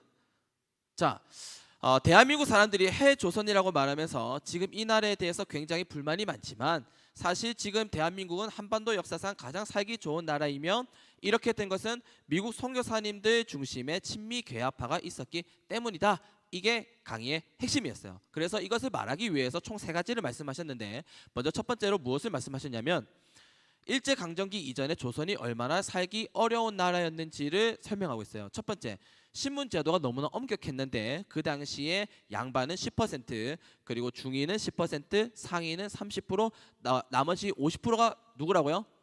노비. 이런 사회가 조선시대였고 사유재산권이 인정되지 않았기 때문에 내 거라는 개념이 없는 거예요. 그래서 사람들이 열심히 일을 해야 될 목적을 찾지 못했기 때문에 그 당시에 굉장히 빈곤 상태가 심각했다. 그리고 관직을 돈으로 사는 것이 가능했기 때문에 관료들은 자기가 돈을 주고 샀기 때문에 자기가 돈을 들인 것보다 더 많은 수익을 창출하기 위해서 부정부패를 굉장히 많이 저지르고 있는 그러한 상태가 일제강점기 이전의 조선시대였다라는 것을 설명하고 있고, 두 번째로 이러한 조선을 바꿔보겠다는 운동이 있었는데 첫 번째 친중 위정 척사파라는 게 있었어요. 양반 중심의 모임이었는데 조선을 다른 나라에 개방해서 오랑캐의 나라가 되느니 차라리 중국의 속국이 되어 망하는 것이 바람직하다라고 하는 파가 위정척사파. 한마디로 얘기해서 소수만 잘 살고 다수가 힘들게 사는 그 당시 그 조선의 시스템을 그대로 지키고자 했던 사람들이 저 사람들이고, 그 다음에 두 번째 친일 계합파가 있었는데 이 사람들은 위정척사파들이 지키고자 하는 양반 중심의 기존 시스템을 무너뜨리고 일본을 본받자고 주장하는 사람들이었어요. 그리고 동학, 일진의 천도교, 이 세 이름은 다 똑같은 이름인데 똑같은 사람들인데 양반 중심의 기존 시스템도 싫고 그렇다고 서양 시스템도 싫다. 그래서 이 사람들이 자기들 나름대로의 좋은 그러한 나라를 만들어 보겠다고 동학 무장 봉기를 일으켰는데 실패했고 일본의 앞잡이 노릇을 하게 됩니다. 예를 들어서 일본군의 러일 전쟁을 위한 경의선 철도 부설 공사를 도와주는 역할을 했고 이 사람들이, 그리고 일본군의 군수품 수송을 도와주는 그러한 역할을 했던 사람들이 동학, 일진의 천도교 이 사람들이다. 한마디로 얘기해서 일본에게 나라를 바치자라고 하는 사람들이 저 사람들이라고 볼 수 있는 거예요. 그리고 마지막 친미 계합파가 있었는데 이 사람들은 알렌 언더우드, 아펜젤러 등의 미국 선교사님들이 중심으로 된 그러한 그룹이었고 병원을 설립하여 현대 의료 서비스를 시작했고 학교를 설립하여 현대 교육을 시작했고 여자아이를 교육해서 남녀 평등 운동을 주도했고 사람들이 글을 모르다 보니까 글을 읽을 수 있도록 쉽게 한글을 접할 수 있도록 띄어쓰기를 만들어서 한글 보급에 힘을 썼고 이러한 움직임 속에서 이승만 초대 대통령 같은 인물을 길러낸 곳이 친미 계합파 이쪽에 있는 사람들이다. 한마디로 얘기해서 조선이 지금과 같은 자유민주주의 국가가 되도록 가장 힘을 썼던 그러한 사람들이다. 그래서 황송준 위원님은 뭘 얘기를 했냐, 마지막으로 지금 대한민국이 누리는 모든 것들은 어떤 운동이 주도한 결과인가. 신분 제도가 없고 사유재산 제도가 인정되고 자유롭게 내 생각을 말할 수 있고 언제든지 아프면 병원에 갈 수 있는, 그리고 등등등 이러한 지금 우리가 누리고 있는 것들은 어디에 어떤 운동이 주도한 결과이냐?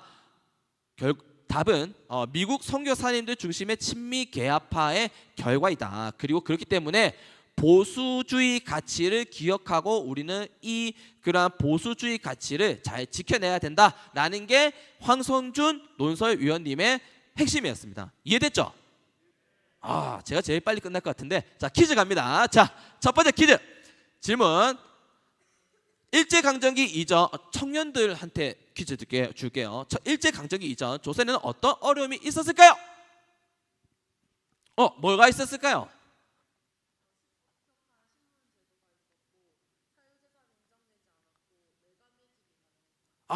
정답 전달해 주시면 감사하겠습니다. 자, 그 다음에 신분제도가 너무나 엄격했고 사유재산권이 인정되지 않았고 관직을 돈으로 사는 것이 가능했기 때문에 부정부패가 굉장히 심각했다. 자, 두 번째 고등부한테 질문 줄게요. 자, 두 번째 퀴즈. 조선을 바꿔보겠다는 네 가지 그룹에 대해서 뭐가 있었는지만 말하면 됩니다. 뭘까요? 우리 현준이 네 가지.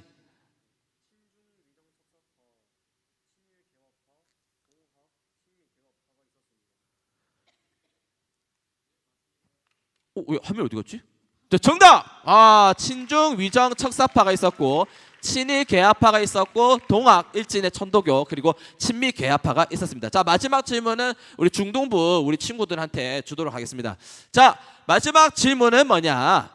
자, 지금의 대한민국 어떤 뿌리에서 왔을까요? 아, 우리 저게 잘생긴 우리 박하준. 자, 얘기해 봅시다. 자, 친미 개화파. 친미 개화파는 누가 중심이었죠? 미국 선교사님들. 정답! 박수! 자, 그래서 결론은 뭐냐? 지금 우리가 누리는 이러한 자유로운 사회 그리고 시스템 이런 것들은 교육 이 모든 것들은 친미 개화파 미국 선교사님들의 중심이 된 그러한 친미 개화파에서 왔고 이것이 보수주의 그 자유민주주의 국가를 이루고 있기 때문에 이러한 지금 우리가 누리고 있는 이러한 시스템을 계속해서 누리고 우리 후손들에게도 물려주기 위해서는 보수주의의 가치를 기억하고 지켜야 된다가 핵심이었습니다. 이상 마치겠습니다.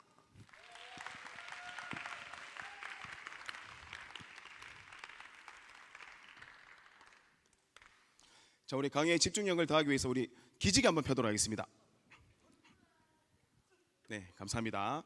저는 PPT를 주로 이제 활용하기 때문에 그 전체 화면으로 전환해 주시면 감사하겠습니다. 예.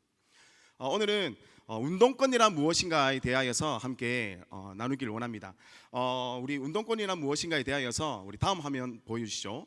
어떤 친구들이 운동권이라고 하니까 운동을 하는 사람이라고 그렇게 생각하는 그러한 친구들이 있었습니다. 운동권은 이처럼 운동을 하는 그러한 사람들이 아니라 바로 운동권이란 1980년대에 일어났었던 국민이 주인이 되는 나라, 이러한 민주화 운동을 비롯한 각종 사회 운동에 적극적으로 참여했던 사람들을 일컬어 부르는 그러한 말입니다. 이들은 특히 1980년대에 전두환 정권을 독재 정권으로 간주하였습니다. 왜 전두환 정권을 독재 정권으로 간주하였냐면은 민주주의의 꽃이 무엇이죠? 민주주의의 꽃은 선거입니다. 그런데 당시 정권을 잡았던 전두환 대통령은 국민이 직접 투표를 하는 직선제 선거가 아니라 국민을 대표하는 몇몇 사람들만 뽑아서 선거하는 이러한 간선제 선거를 하려고 했기 때문이었습니다. 그래서 운동권들은 전두환 정권에 대하여서 직선제 선거를 해야 한다. 그렇게 직선제 선거를 요구하며 투쟁을 이어나갔습니다. 이것을 가리켜서 1987년 6월에 일어났다고 해서 6월 항쟁이라고 부르고 있습니다. 하지만 문제는 이러한 운동권 대부분이 주체 사상을 신봉하는 주사파라는 것입니다. 이 주체 사상은 무엇입니까? 바로 이 주체 사상은 북한의 김일성을 숭배하는 사상이며 또한 주사파는 그러한 김일성을 추종하고 따르는 그러한 집단들인 것입니다. 이러한 주체 사상을 신봉하는 주사파 출신의 운동권들은 1993년 김영삼 대통령의 문민정부가 들어서면서 운동권은 더 이상 존재할 이유가 없었습니다.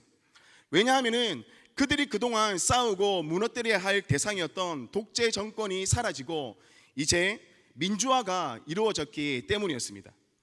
그러나 북한을 추종하는 이러한 주사파들은 주한미군 철수와 같은 반미운동이라는 투쟁을 계속해 나갔습니다.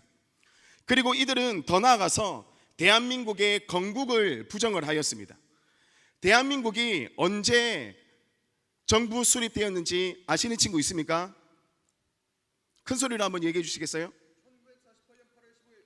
맞습니다. 1948년 8월 15일 날에 정식 정부로 이제 수립이 되었습니다.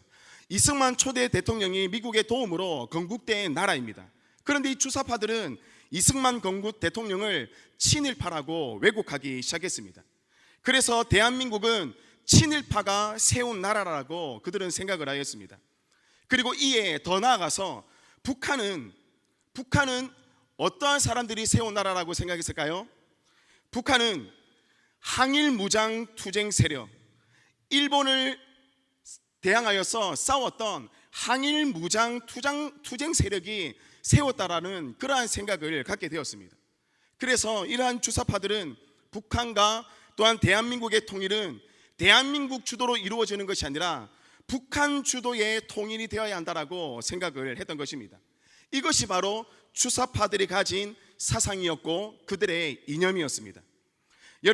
여러분들은 어떠한 통일을 원하십니까? 주사파들이 주장하는 것처럼 북한 주도의 통일을 원하십니까? 아니면은 대한민국의 주도로 이루어지는 통일을 원하십니까? 우리 화면 넘겨주시겠어요? 북한은 우리 대한민국을 이렇게 적화 통일을 시키려고 합니다. 당연히 자유와 개인의 행복을 최고의 가치로 추구하는 자유 대한민국 주도의 통일을 우리 모두는 원하는 것입니다. 주체 사상은 이러한 김일성을 하나님처럼 숭배하는 그러한 사상이라고 했습니다. 그러나 주체 사상은 단순한 사상이 아니라 주체 사상교라고 하여서 세계 10대 종교 안에 들어있는 사이비 종교입니다. 우리 다음 화면요. 그리고 다음 화면, 또 다음 화면. 자, 여기 보시면은 1위부터 10위까지 있는데 주체 사상이 몇 위에 있습니까? 10위에 있죠. 이 주체 사상을 하나의 종교로 보고 있습니다. 이러한 주체 사상이라는 악한 영에 사로잡혔기 때문에 주사파들은 아무리 북한의 참담한 현실을 보아도 그들은 벗어날 수가 없는 것입니다. 그리고 가장 큰 문제는 이러한 주체 사상은 공산주의가 만들어낸 유물론적 세계관을 가지고 있다는 것입니다. 유물론이란 무엇입니까? 눈에 보이는 물질이 전부라 여기고 눈에 보이지 않는 정신이나 마음은 부정하는 그러한 이론입니다. 이들은 눈에 보이는 물질이 전부라고 생각하기 때문에 눈에 보이지 않는 영혼도 부정하고 천국도 부정하고 더 나아가서는 하나님은 없다라고 하나님도 부정을 합니다. 그렇기 때문에 이러한 유물론을 따르는 사람들이 종교를 부정하고 하나님을 대적하고 교회를 탄압할 뿐만 아니라 동성애를 옹호하는 각종 반기독교적인 그러한 악법들을 만들어내는 것입니다. 여러분들, 이러한 유물론적 세계관을 가진 주사파들이 정치인이 되고 또한 언론인이 되고 또한 문화를 이끄는 사람이 되고 교육을 주도하는 사람이 되면은 어떻게 되겠습니까? 나라는 망하고 가정은 파괴되고 교회는 사라지게 될 것입니다. 그러나 안타깝게도 이러한 유물론적 세계관을 가진 주사파들이 오늘날 진보라는 이름으로 또한 시민단체라는 이름으로 대한민국의 정치, 경제, 사회, 문화, 교육 모든 곳에 포진되어 있다는 것입니다. 그리고 언론과 문화, 심지어 기독교 안에까지 널리 침투되어서 대중들에게 많은 영향력을 행사하고 있다는 것입니다. 그렇기 때문에 우리는 이러한 북한의 김일성을 숭배하고 추종하는 주체 사상을 신봉하는 주사파 운동권들에 대하여서 우리는 배워야 한다는 것입니다. 적을 알고 나를 알면은 백전백승이라는 말이 있습니다. 우리 대한민국의 자유민주주의의 체제를 무너뜨리려고 하는 이러한 주사파들로부터 우리의 자유뿐만 아니라 국가와 교회를 지켜야 하는 사명이 우리에게 있는 것입니다. 그래야 하나님을 대적하고 교회를 억압하는 이러한 잘못된 사상에 대항하여서 올바른 성경적 가치관과 세계관으로 무장하여서 하나님의 나라를 확장하는 세움 아카데미를 수강하는 저희 모두가 되기를 바랍니다. 이 시간 제가 질문을 하고 또 여러분들이 답을 하면은 제가 상품권을 바로 드리도록 하겠습니다. 오늘 운동권에 대하여서 배웠습니다. 자, 그렇다면은 이 운동권이란 무엇인지 이야기할 수 있는 사람이 있습니까?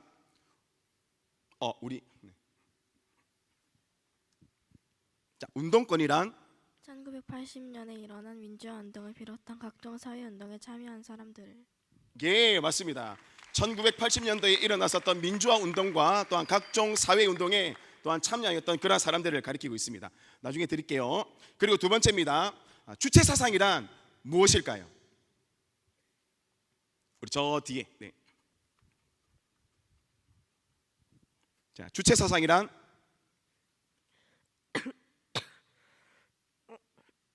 주체 사상은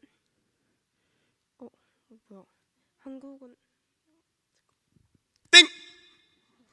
자, 주체 사상에 대해서 이야기할 수 있는 분.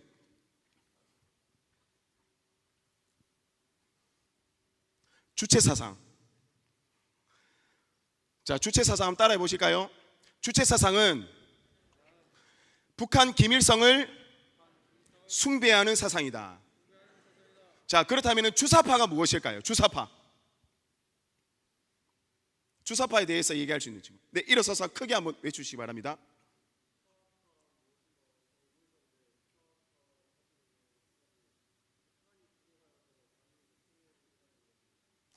주사파가 북한이 주도하여서 통일을 이루자 하는 거, 예, 거의 뭐 이렇게 또 맞다고 표현하겠습니다. 자, 두 가지만 배우도록 하겠습니다. 주체 사상이란 북한 김일성을 숭배하는 사상이다. 주사파란 북한 김일성을 따르고 추종하는 사람들이다. 예, 이상 강의를 마치도록 하겠습니다. 감사합니다.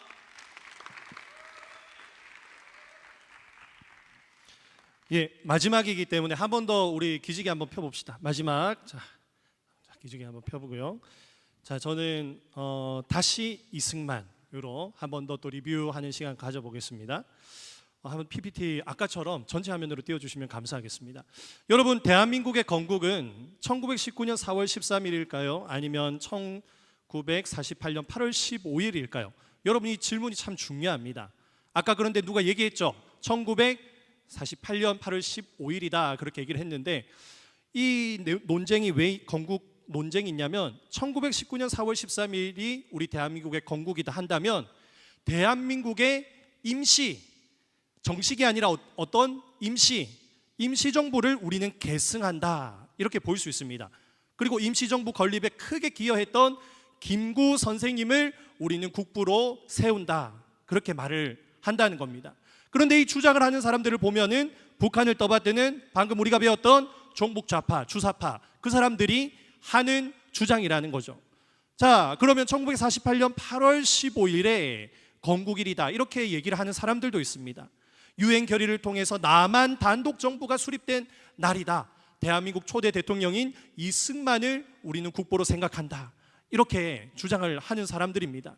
자, 그런데 대부분 우리 대한민국 국민들은 이 주사파, 종북좌파 이들의 문화 침투, 교육계 침투 이러한 영향들을 많이 받아서 김구를 이렇게 국부까지는 아니더라도 굉장히 중요한 사람으로 생각을 합니다.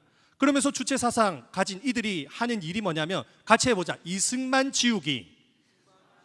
이승만은 독립운동의 그 독립자금을 유용했다. 다 뭐 자기 닦아 썼다. 또 이승만의 업적을 왜곡하고 감추는 작업을 하고, 그리고 이승만 대신 국부의 역할을 할 사람으로 김구가 바로 그 사람이 되어야 한다.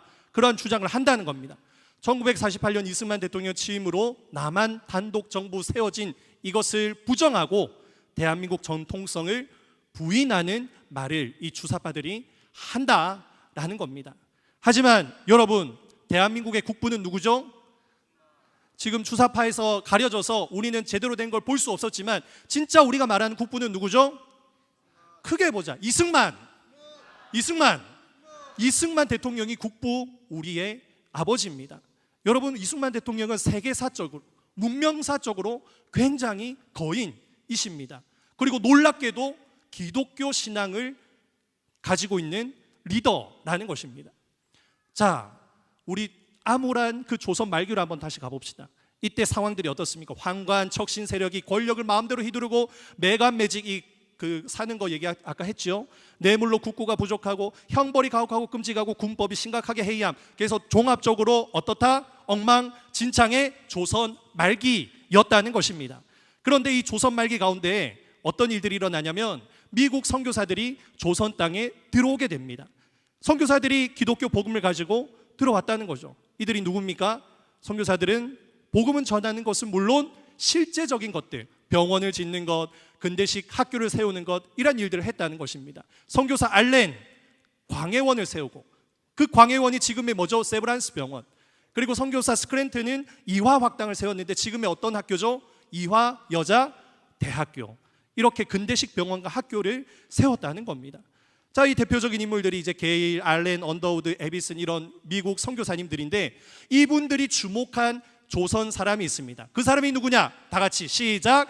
이승만. 다 같이 이승만이었다는 것입니다. 이분의 영특하고 머리가 좋고 굉장히 이러한 부분들을 보면서 주목했다는 것입니다. 그런데 사실 이승만은 이러한 사람이었습니다. 조선 왕조의 양녕대군의 왕실 이 후손입니다. 그런데 망한 그런 왕조죠. 그런데 6세에 천자문을 암기하고 18세 때 이 어려운 책들을 다 읽습니다. 선교사를 만나기 전까지 그의 머릿속엔 뭐가 들었다? 뭐가 가득하다? 유교와 불교 사상이 그의 머릿속에 가득했다는 것입니다. 그런데 미국 선교사들이 1895년 20세 이승만이 20세 되는 때에 배제학당 선교사 아펜젤러가 세운 이 배제학당에 입학하게 되는데 이승만이 이때 뭘 배우죠? 새로운 세상을 발견하게 되고 자유민권주의자로 급변하며 내가 영어를 배우는 것보다 뭐가 더 중요하다? 정치적 뭐가 중요하다? 자유가 중요하구나. 이것을 배우게 됐다는 것입니다. 그리고 22세가 되었을 때 배제학당을 졸업하는데 뭘로 연설했다고요? 한국말로? 영어로 연설했다는 것입니다. 조선의 독립이라는 영어 연설을 하는데 국내 최초 영어 연설이었습니다. 현재 당면한 조선과 중국의 관계를 얘기하고 청일전쟁의 결과에 따른 조선의 과제를 열변하고 부국 광병해야 되며 국가개혁이 이루어져야 된다. 이러한 주장을 연설을 통해서 했습니다. 그런데 24세 때 그는 이 학교를 졸업하고서 어떤 일을 하냐면 계속해서 개혁을 하는 일들을 해나간 겁니다. 그래서 대한제국 고종 황제 폐위 음모에 가담했다는 혐의를 받고서 어디에 투옥이 되죠? 한성 감옥에 투옥이 된 겁니다. 그런데 이 감옥 안에서 5년 7개월 동안 갇혀 있는데 무슨 일이 일어나냐면 선교사 아펜젤러를 통해서 예수님을 인격적으로 영접하게 되는 일이 생깁니다. 그렇게 성령 세례를 받고 옥중에서 뭐 하고요? 예수님을 인격적으로 영접하니 무슨 일을 합니까? 전도하고 제수들에게 나라 구하는 길을 제시하고 감옥에 도서관을 만들어서 많은 책들을 읽히게 하고 또 자신도 읽고 기독교 구국론을 주장하는 기독교 구국론이라는 것은 기독교 신앙으로 나라를 세운다는 말입니다. 이 기독교 구국론을 주장하는 무슨 책을 집필했다? 독립 정신을 집필하더라는 겁니다. 이승만은 감옥에서 나와서 선교사의 도움으로 미국에 유학을 가게 됩니다. 조지 워싱턴 대학을 학사 졸업하고 하버드 대학을 석사 졸업하고 프린스턴 대학에서 박사 논문을 쓰고 그렇게 졸업을 하게 됩니다. 그런데 프린스턴 대학에서 1년 동안 뭘 했냐면 같이 해보자. 신학을 공부하더라는 것입니다. 그러면서 기독교에 대해서 칼빈주의에 대해서 여러 가지 공부를 했다라는 것이죠. 그러면서 1910년 10월 10일에 서울에 드디어 도착하게 됩니다. 그러면 이승만이 와서 무슨 일을 하느냐? YMCA Youthman Christian Association 이 YMCA 기독교 사역을 열심히 하더라는 겁니다. 그리고 이들이 나중에 후일의 3.1운동의 주역들이 되는 사람들입니다. 그리고 1913년에 한국교회 핍박이라는 책을 집필해서 이 책의 내용에는 한국 독립은 어느 정신에 달려있다? 기독교 정신에 달려있다. 그런 책을 쓰게 됩니다. 1919년 인수정부 국무령으로 올라갑니다. 국무령은 대통령 밑에 있는 그러한 위치입니다. 임시정부 국무령 기자회견에서 어떤 말을 하냐면 아시아 최초의 어떤 국가를 만든다? 기독교 국가를 만들겠다는 포부를 밝힙니다. 그리고 미국 필라델피아에서 한인 그런 퍼레이드 아시아의 민주화를 하겠다. 기독교의 범세계적 보급을 하겠다. 그러한 주장을 했더라는 것입니다. 여러분 뭘 보고 있죠? 이승만의 머릿속에 뭐가 있는 거죠? 미국 선교사를 통한 기독교가 머릿속에 뿌리 깊이 박힌 것을 여러분 볼 수 있지요? 자, 1948년 5월 31일 재헌국회, 재헌이라는 것은 헌법을 제정한다는 걸 말합니다. 그때 초대 국회의장 이승만이었는데 이윤영이라는 감리교 목사님이십니다. 그런데 이분의 기도로 이 재헌국회가 시작이 되었습니다.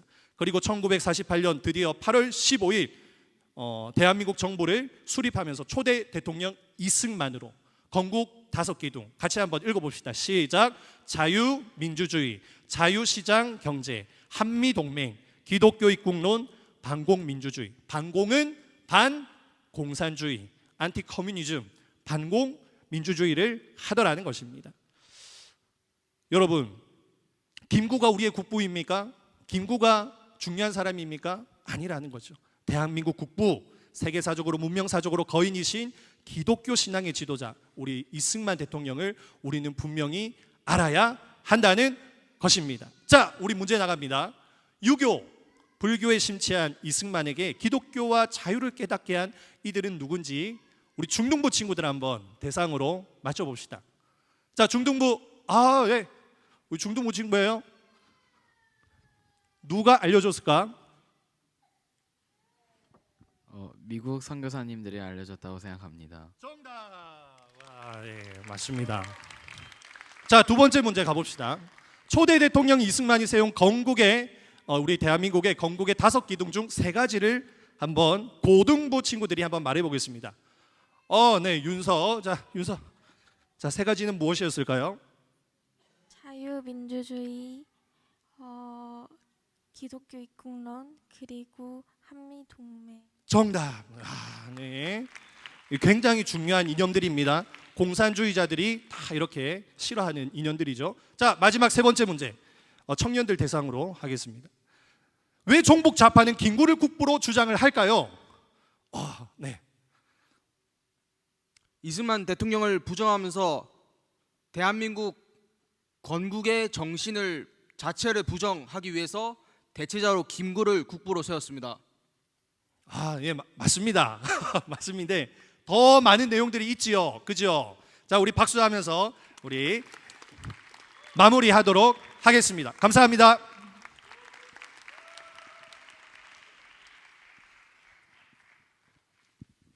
네, 우리 이제 우리 들었던 강의들을 가지고 같이 조금 질의나 응답 이런 시간들 가질 텐데 우리 손영강 집사님하고 또 우리 백준우 집사님, 황민우 집사님 앞으로 나와주시고 또 이렇게 질문을 잘 하시는 친구들 또 이렇게 질문을 할 때 대답을 잘 하는 친구들에게는 또 여전히 상품권이 준비되어 있습니다. 우리 질의응답을 진행하실 우리 집사님 3분에게 박수로 환영하도록 하겠습니다.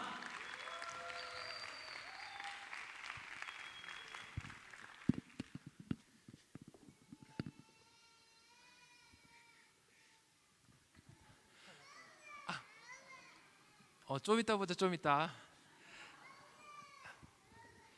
네, 이 시간에는 우리 백준우 집사님과 또 황민호 집사님과 함께 여러분들이 하는 질문을 자유롭게 받고 돌아가면서 이제 이야기를 나누려고 합니다.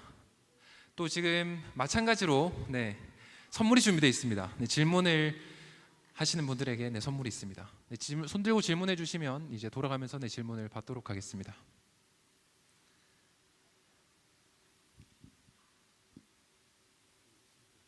자, 지금 우리 청년부 회장님 혹시 마이크를 주실 수도 있나요?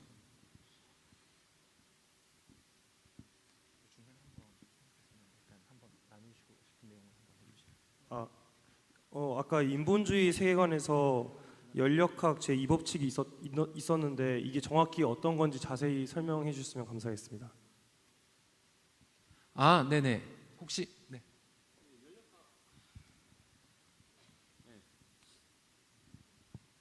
들리세요? 하나, 둘, 셋. 예.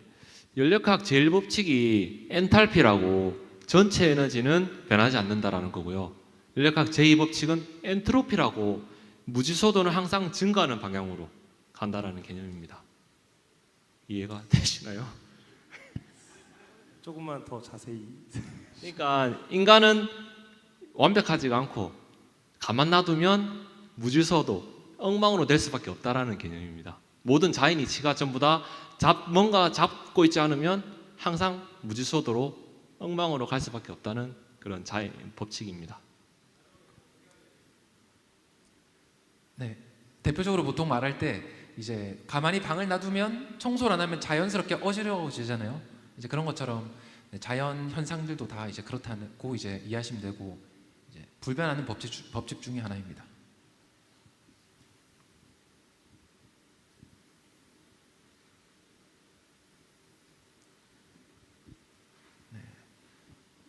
자, 그럼 이제 질문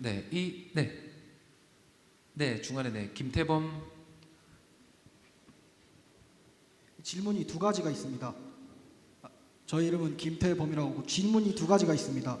그 첫 번째 그 1강 요약에서 여론은 객관적인 자료라고 하셨는데 이제 여론은 주관적인 자료가 아닌가라는 생각이 들어서 이렇게 질문 드리는데, 객관적이라는 게 누구나 인정하는 자료인데 여론은 조사하는 기관이나 받아들이는 사람마다 이게 받아들이는 것이 다른데 이것을 객관적인 자료라고 할 수 있는지에 대해 궁금하고,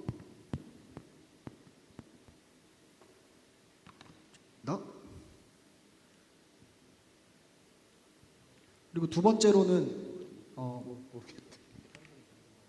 그 마지막 5강 요약에서 이제 1919년 임시정부를 대한민국의 건국의 뿌리가 아니라고 말씀하셨는데, 대한민국 제헌헌법에 보면은 유구한 역사와 전통이 빛나는 우리들 대한국민은 기미 3.1운동으로 대한민국을 건립하여 세계에 선포한 위대한 독립정신을 계승하여라는 문구가 있습니다. 이 문구를 보면은 1919년 임시정부를 현재 대한민국의 뿌리, 건국의 뿌리라고 말하고 있는데, 이 헌법의 전문이 이승만 대통령님이 직접 공포한 헌법인데, 그렇다면 대한민국의 건국일은 1948년은 맞지만 대한민국 건국의 뿌리는 1919년 임시정부가 아닌 것인가에 대한 질문에 대해 어떻게 생각하시는지 여쭤보고 싶습니다.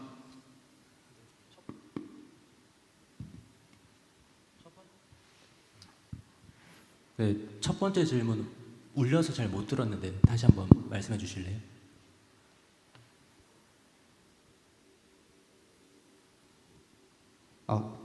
네, 첫 번째 질문, 이제 여론은 객관적인 질문이라고 보기 힘들지 않나가 이제 주된 질문이고, 그거에 대해 이제 객관적이라는 게 누구나 인정할 수 있는 자료인데, 객관적인 자료라는 건 누구나 인정할 수 있는 자료인데, 여론은 조사하는 기관, 받아들이는 사람마다 이제 다르게 받아들일 수 있기 때문에 객관적인 자료로 볼 수 있는지에 대해 이제 여쭤보고 싶습니다.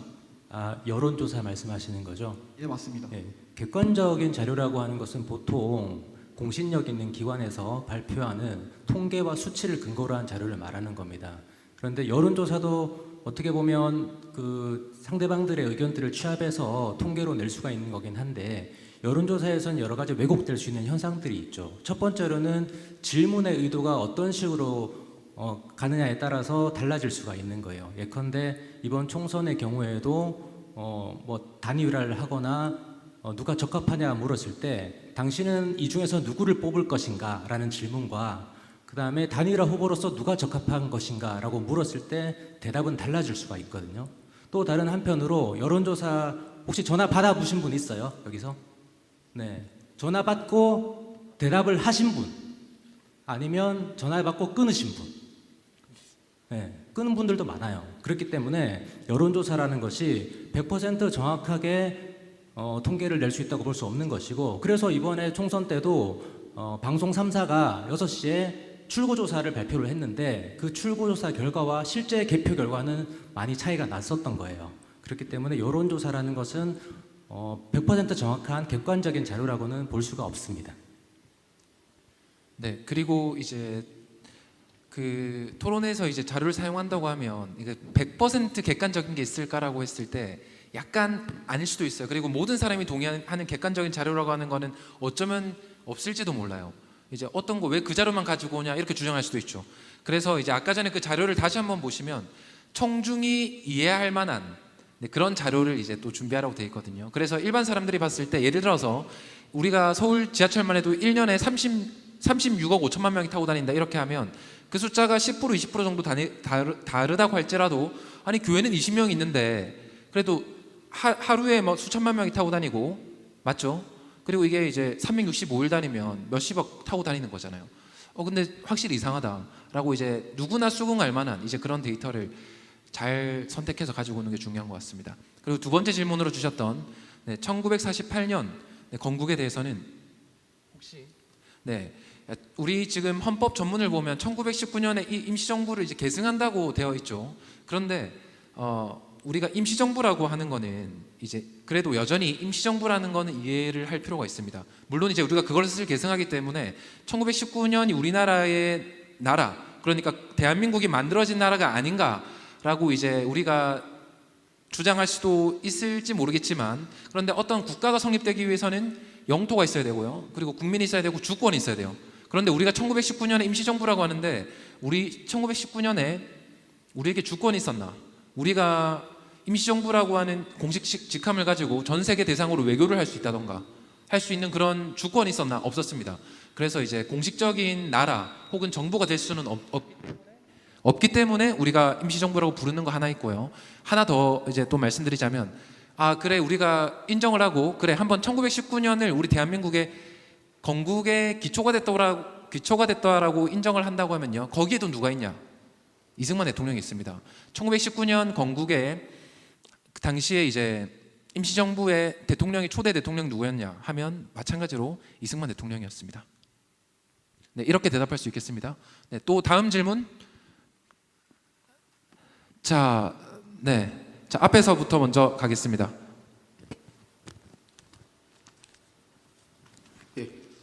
아직도 수많은 사람들이 진보는 시민들을 위한 정책들을 펼치고 보수는 기득권이며 자신들의 이익을 지키기 위한 정책을 폈다고 착각합니다.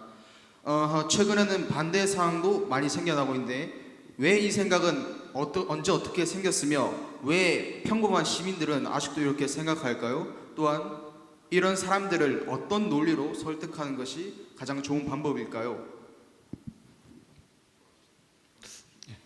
제 개인적으로는 일단 인권이란 얘기로 무조건 포장을 하는 것 같아요. 인권하면 왠지 좀 존중받는 것 같고 내가 보호받는 것 같고 이런 걸로 해서 모든 걸 다 포장을 해서 가는 것 같습니다. 그래서 우리는 그게 이제 하나님 법을 벗어나가지고 모든 걸 인권이라는 말로 모든 게 다 허용되고 모든 게 괜찮다고 얘기하니까 우리는 거기에 대해서 하나님을 반대하는 거니까 우리는 반대할 수밖에 없는 거고, 거기서 그 사람들한테 모든 게 인권이 전부가 아니다라는 것들에 대해서 좀 알려줘야 될 것 같습니다. 네, 지금 혹시 세션 마치자마자 바로 지금 질문하신 분들 나오셔서 선물 받아가시면 되겠습니다. 그리고 여기서 제가 하나 이제 꼭 말씀드리고 싶은 게 있어요. 사실 이제 정리할 때 제가 한마디로 하고 싶었던 내용인데, 금방 보수에 대해서 기득권을 지킨다 이런 말씀을 하셨거든요. 자, 유교 시대 우리 대한제국 시대를 생각해 보면 그때 기득권이 누구냐면 누굴까요? 그때는 보수가? 우리가 만약에 아직 산홍공상이 있다, 누구냐면 양반, 왕조, 여기가 이제 보수예요. 이제 보수라고 하는 걸 영어로 뭐라고 하냐면 conserve라고 해요. conserve 해서 이제 한자로 이제 보수라고 하면 이거는 뭔가를 지키다는 거거든요. 지킨다. 그런데 지금 우리가 말하고 있는 보수주의라고 할 때 보수는 뭘 지키자는 걸까요? 질문입니다. 이거 질문하시는 게 아니라 지금 대답하시는 분에게 손 들고 대답하는 분에게 선물 드리겠습니다. 네, 질문자 말고. 네. 지금 저희가 지키고자 하는 보수는 자유민주주의 정신을 지키고자 합니다. 비슷한데 정확하진 않습니다. 그 보수라고 하면 옛날에 소련에 살던 사람은 자기가 사는 세상이 공산주의예요. 그러면 아니 보수가 공산주의 사상을 지키는 게 보수인가? 왕조예요. 그러면 왕을 지키는 게 보수인가? 우리가 지금 교회에서 지금 말하고 있는 이 보수주의라고 하는 거,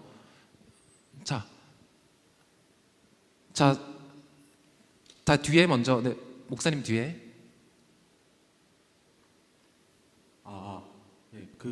이승만의 독립 정신을 지키자라는 것이 아닐까 싶습니다. 맥락은 결국 같아지겠지만 대답은 아닙니다. 자, 다음 앞에 그 다음. 보수가 기존 걸 지키자고 하면 뭐든지 보수가 될 수 있죠. 자, 기독교에서 말하는 보수는 성경적 세계관을 지키자라는 것인 것 같습니다. 정답입니다. 그래서 이제 미국 영미식 보수주의라고 하는 거는 이 보수주의에서 지키자고 하는 거는 대상이 뭐냐면 바로 성경적인 가치관을 지키자는 거예요. 그렇기 때문에 지금 차별금지법이나 이런 것들이 이제 반대하고 이런 거죠. 그래서 기득권 이런 거는 사실 다릅니다.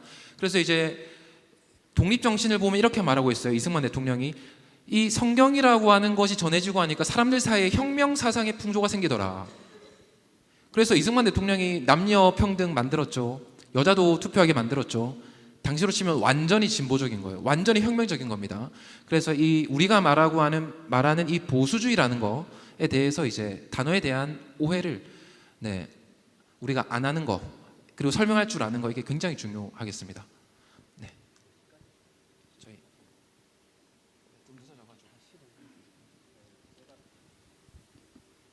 네, 제가 한 말씀만 드리면 우리 지금 인본주의 세계관, 주체사상 이런 거 배우고 있잖아요.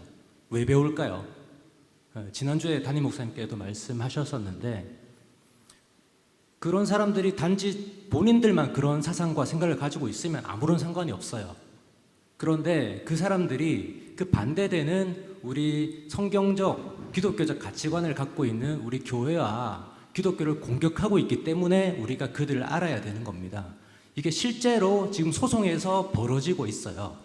최근에 남자인 동성부부가 국민건강보험공단에 피부양자 신청을 했는데 1심에서는 받아들여지지 않았지만 2심인 고등법원에서 인정을 해줬어요.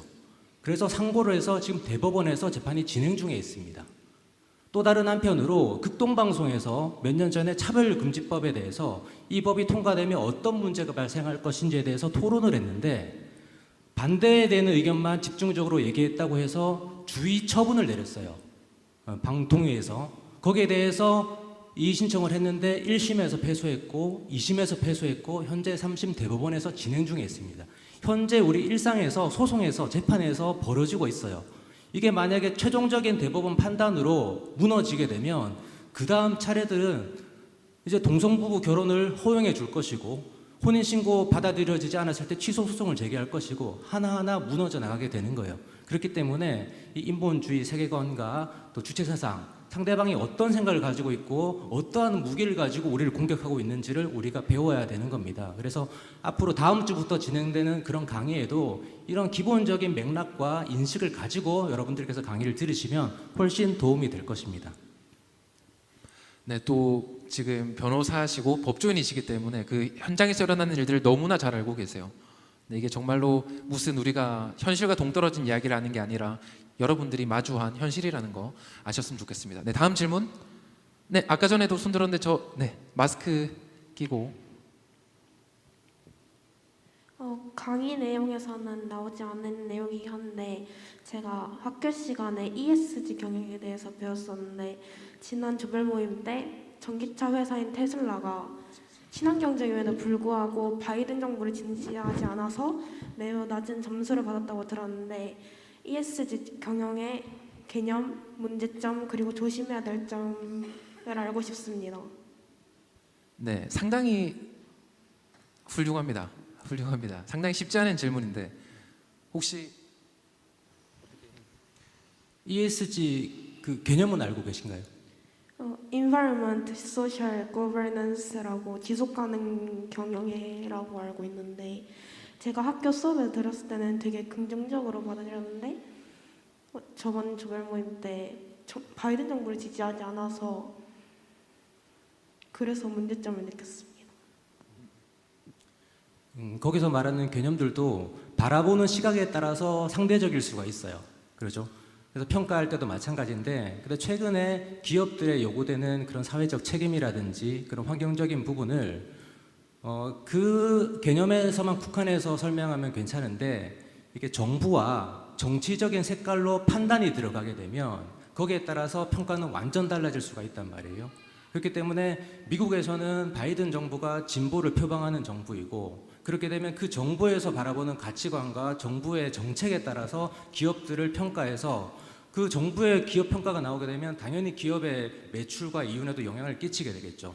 그런 부분들이 국민의 전체적인 삶에도 영향을 미치게 되고 그렇기 때문에 그걸 평가하는 주체가 누구냐 그리고 그 기준이 어떻게 설정되느냐가 매우 중요한 부분이고 지금 우리나라 기업에서도 그런 부분들이 지표로 작용을 하고 있고 많은 부분들을 대처하고 있는데 마찬가지입니다. 우리나라도 정부가 어떤 성향을 갖고 있는 정부가 등장하느냐에 따라서 어떤 특정 기업을 밀어줄 수가 있고 특정 기업은 배제시킬 수가 있거든요. 그렇게 되면 그 기업이 표방하고 있는 가치나 이런 부분들도 함께 평가되고 때로는 매장될 수도 있다는 문제죠. 그래서 이 부분들에 대해서 우리가 진지하게 받아들여야 되고 어떤 식으로 평가하고 하는 부분은 결국은 그것을 평가하는 주체의 가치관과 사상에 따라서 결정된다. 이런 부분들을 알고 계시면 좋을 것 같습니다. 네. 예, 이 부분은 제가 한 말씀 드리면 제가 기억이 안 나는데 그 부분은 그 내용 중에 하나가 반기독교적인 게 좀 있었거든요. 그건 제가 좀 공부를 해가지고 다음에 한번 좀 말씀을 좀 드리겠습니다. 그래서 그 자체가 조금 황 집사님 말씀대로 맞고 거기에 중간에 반기독교적인 내용이 좀 있습니다. 거기 저는 다음에 좀 말씀드리겠습니다. 그리고 기본적으로 우리가 보수주의라고 하는 것의 가치 중에 상당히 중요한 게 뭐냐면 작은 정부를 지향합니다. 정부가 엄청난 권력을 가지고 우리가 이래라 저래라 모든 걸 다 할 수 있다. 세금도 어마어마하게 다 이제 가져갈 수 있고, 여러분들이 교회를 갈지 안 갈지도 정부가 다 정해줄 수 있고 말고, 너는 오늘 뭐 해야 되고 저걸 해야 되고 이건 안 돼 막 이런 걸 다 결정해 주는 거를 보수주의는 기본적으로 반대합니다. 하나님의 자리에 뭔가 다른 정부, 어떤 통치자, 사람 이런 걸 이제 두는 것을 기본적으로 반대해요. 우리가 정부라는 것은 있지만 그 정부의 권력을 가능한 적게 하자라고 하는 게 이제 보수주의의 가치거든요. 근데 ESG라고 하는 거를 자, 어떤 기업한테는 점수를 주고 종이 빨대 쓰는 기업은 우리가 점수를 5점 줄 거야. 종이 빨대 안 쓰는 기업은 점수 적게 줄 거야. 혹은 세금 그럼 많이 내야 돼. 아니면 대표가 여자인 기업은 가산점을 줄 거고 대표가 남자인 기업은 마이너스 점수를 줄 거야 해서 이제 막 정부가 이것저것 막 정하는 거예요. 막 결국 이게 뭐냐면 정부의 권력입니다. 이런 것들이 많아지는 것을 기본적으로 반대하는 방향이 기독교 보수주의적인 방향이라고 할 수 있겠습니다. 네, 자, 또 다음 질문. 자, 네, 흰 옷 입고 그다음 왼쪽으로 넘어가겠습니다. 네, 3학년 이은수라고 합니다. 북한을 한번 색깔을 생각해 보면 붉은색이고 또 이번에 선거를 하면서 좌파 우파가 정치색이 파란색, 붉은색 이렇게 되어 있는데 혹시 정해진 이유나 어떤 의미가 있는지 궁금합니다. 네, 북한은 적화 통일을 표방하기 때문에 원래 붉은 혁명을 상징하는 색깔을 썼던 거고, 이번 선거에서 한국의 거대 양당을 대표하는 국민의힘이 빨간색이고 민주당이 파란색이었는데, 원래 국민의힘의 전신이었던 그 이전에 한나라당이라고 있었어요. 그때는 파란색을 썼었습니다. 오히려 민주당이 녹색을 썼었는데, 예전에 박근혜 전 대통령이 한번 새누리당으로 옛날에 찻대기당 이미지가 쓰여지면서 한번 쇄신해 보겠다라고 하면서 당명도 바꾸고 색깔을 바꿨어요. 빨간색으로. 그렇게 해서 총선에서 승리도 하고 했는데, 그런 사이에 민주당에서 색깔을 파란색으로 차지한 거죠. 그게 지금 굳어져 왔고, 그 이후에 민주당에서는 그걸로 재미를 보고 이름도 더불어라는 말을 붙이면서 많은 사람들에게 호의적인 반응을 얻고 있으니까 또 지금 제1당을 하고 있잖아요. 다수당을. 그래서 계속 그것을 고집을 하는 것이고, 상대적으로 지금 국민의힘에서는 이것도 당명이 바뀐 거죠. 그 전부터 쓰던 이제 빨간색을 쓰고 있는 것이고, 당이라고 하는 것은 우리나라는 헌법상 정당의 자유가 있어요. 누구든지 당을 만들 수가 있습니다. 대표적으로 이번에 조국이라는 분이 조국혁신당이라는 당을 급조했잖아요. 그리고 꽤 많은 지지를 받았잖아요. 그죠? 그리고 그 당을 어떤 상징하는 색깔을 뭘로 쓸 건지 이런 것들도 자유롭게 결정할 수가 있어요. 감사합니다. 네, 깜짝 질문이었습니다. 네, 다음 또 질문하실 분. 자, 앞에 네네. 안녕하세요. 고등부 최비단입니다. 저희 나라가 친미 개화파적인 그런 사상을 가지고 있다고 얘기를 하셨는데, 친일 개화적인 부분도 있다고 생각하는데 이런 부분에서 어떻게 생각을 하시는지 물어보고 싶습니다. 친일 개화적인 부분 어떤 부분이 있죠? 예를 들면 저희가 이제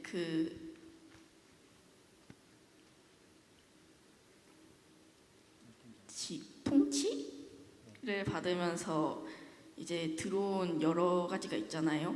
이제 그런 거에 대한 이제 친일 개화파적인 그런 게 있다고 생각을 해서 어떻게 생각하시는지 물어보고 싶습니다. 네, 제가 한번 대답을 해보겠습니다. 그러니까 이제 우리나라가 건국의 세력이 지금 친미 개화파라고 이제 우리가 말을 지금 하고 있는데, 황성준 의원님도 그렇게 말씀을 하셨거든요. 그런데 분명히 우리나라를 건국하는데 친일 개화파, 짧게 말하면 어쩌면 친일파, 이제 그런 사람들도 이제 개입하지 않았냐 이런 질문인 것 같아요. 맞나요?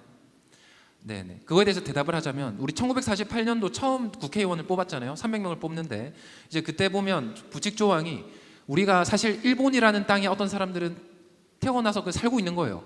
이 사람들은 그냥 거기서 교육받고 일본어 교육도 받고 하다 보니까 어떤 사람들은 이 사람 친일반이냐, 사실 이런 억울한 사람도 있겠죠.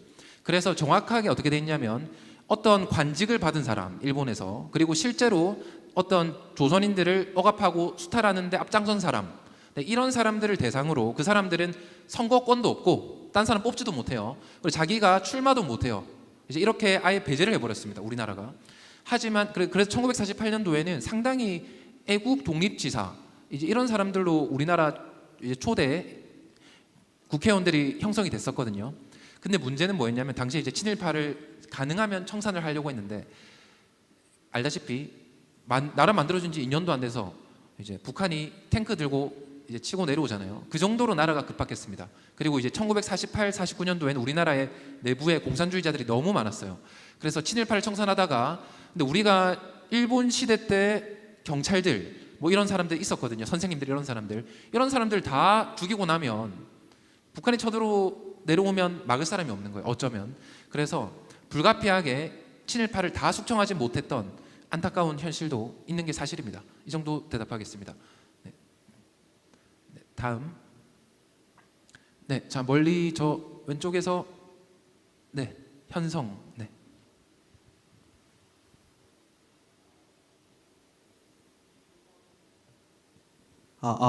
삼청년의 주현성입니다.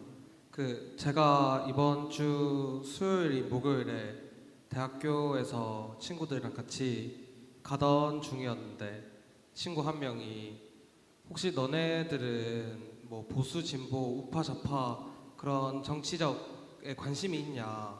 나는 하나도 모르는데 이게 정상인가? 라고 저희한테 물어봤는데, 다른 같이 가던 친구들 전부 사실 나도 관심 없다. 나도 그냥 우리 집이 빨간색을 뽑아와서 빨간색 뽑았다. 우리 집이 파란색을 지지해서 파란색을 뽑았다. 이런 얘기를 했는데, 그래서 제가 좀 충격을 먹고 친구들에게 어느 정도 조금 말해주긴 했는데 그게 잘 안 들어지는 것 같더라고요, 친구들이. 그래서 일상 속에서 이렇게 관심이 없는 대학교 학생들이 정치에 관심이 전혀 없는 이런 상황인데, 혹시 어느 정도의 관심을 심어주려면 어떻게 해야 할지 궁금합니다. 네, 제 개인적으로 저는 이제 옛날부터 생각했던 게 나만 열심히 살면 되지, 뭐 특별히 뭐 내가 높이 올라갈 필요도 없고 내 자리만 충성을 다하면 될 거라고 생각을 했는데, 지금 나이가 이제 40대 중반이 되면서 느끼는 게, 지금 내 자리에서 이렇게 사람들한테 이야기를 하고 하는 거는 한계가 있는 것 같더라고요. 그래서 높은 자리로 좀 올라가야 되겠다. 내가 있는 속한 곳에서 난 최대한 노력을 해서 내가 갈 수 있는 한 최대한 올라가서 거기서 내가 속한 사람들, 뭐 대학생일 수도 있고요, 그런 직장인일 수도 있고, 그 사람들한테 말을 한다라면 조금 더 영향력이 있지 않을까를 생각을 하고, 지금 제 목표를 목사님 말씀대로 높게 잡고 이제 살아가고 있습니다. 그래서 우리가 좀 영향력을 발휘하려면 조금 더 높은 자리로 최선을 다해서 올라갈 필요가 있지 않나라는 생각이 듭니다. 네, 마지막 질문 하나만 받고 짧게 대답하면서 이제 마지막으로 각자 이제 꼭 드리고 싶은 말씀을 돌아가면서 나누고 마무리하겠습니다. 네, 마지막 10번째 쿠폰, 네, 한 분을 계속 지금 손 들어주신 중간에 우리 네, 저는 고등부 박현준이라고 하고요. 1강의 토론에 관한 질문인데요. 예를 들어서 100분 토론 뭐 그런 것과 같은 공적인 자리에서 하는 토론은 이렇게 뭘 설득해야 되고 상대방에 대해서 알아가는 그런 시간도 있을 거고 그런 준비 기간이 있을 텐데, 사실 저희가 공적인 토론을 할 수 있는 기회가 학생들 입장에서는 그렇게 많지도 않고, 사실상 일상 속에서 그냥 친구들이랑 대화하거나 아니면 그런 좀 비공식적인 자리에서 하는 그런 대화가 더 많은데, 그런 자리에서는 아무래도 비공식적이다 보니까 좀 무논리로 논점을 흐리기도 하고, 이렇게 막 잘못 알려진 거에 대해서 내가 뭔가 그걸 제대로 반론할 수 있는 준비를 할 기회가 적은 것 같다고 생각도 하고, 그렇게 생각을 하는데, 그런 일상적인 상황에서 갑자기 일어나는 그런 토론의 자리에서 제가 어떤 식으로 해야지 좀 잘 대처를 할 수 있을지가 궁금합니다. 일단 토론은 준비가 없이는 불가능합니다.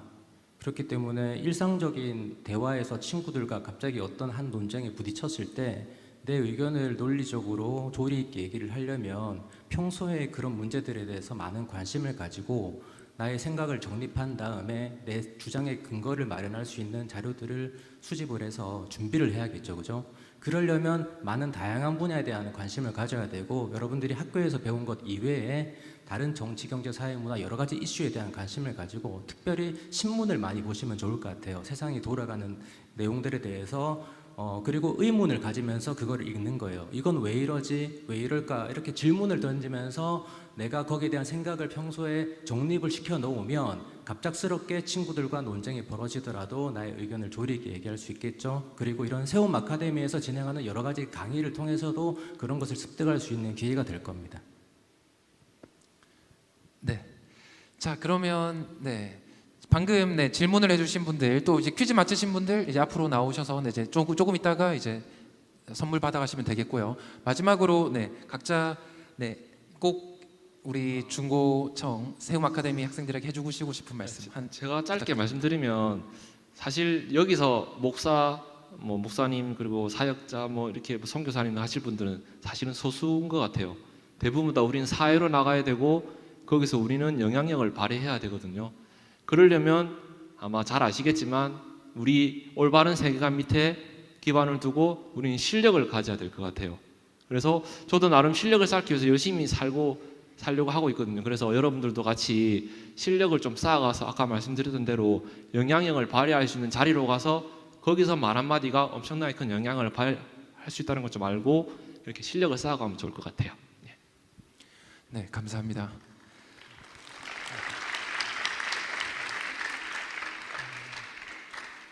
제가 네, 드리려고 하던 말씀을 지금 잠시 까먹었어요. 그래가지고 네.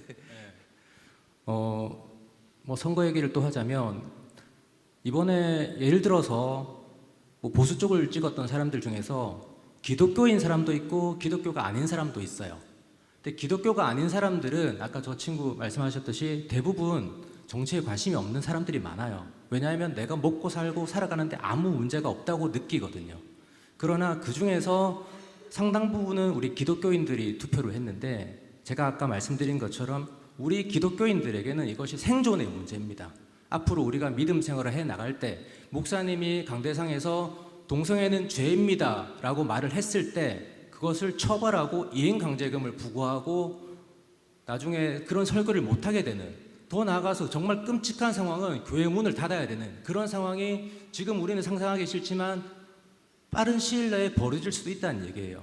그렇기 때문에 우리의 믿음과 신앙생활과 관련된 문제이기 때문에 실제로 생각을 하시고 이 문제에 대한 관심을 가져야 되고 관심이 없는 친구들한테 이것을 얘기를 하려면 전도를 해야겠죠, 그죠? 전도를 해서 기독교 세계관을 먼저 갖도록 해주고 그렇다면 그것이 나의 믿음 생활과 신앙생활의 생존에 직결된다는 것을 절박하게 인식을 시켜줄 때 비로소 여기에 대한 좀 더 눈이 트이게 되고 관심을 갖게 될 거라고 생각을 합니다.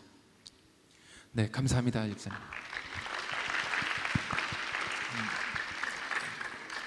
네, 웨인 그루뎀이라고 하는 굉장히 유명한 신학자이자 목사님이 계십니다.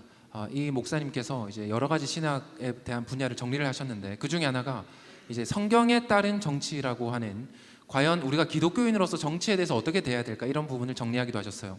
근데 이제 이 목사님께서 이제 쓰신 조직 신학이라고, 우리가 이제 신학교를 가게 되면 배우는 굉장히 어려운 과목 중에 하나입니다.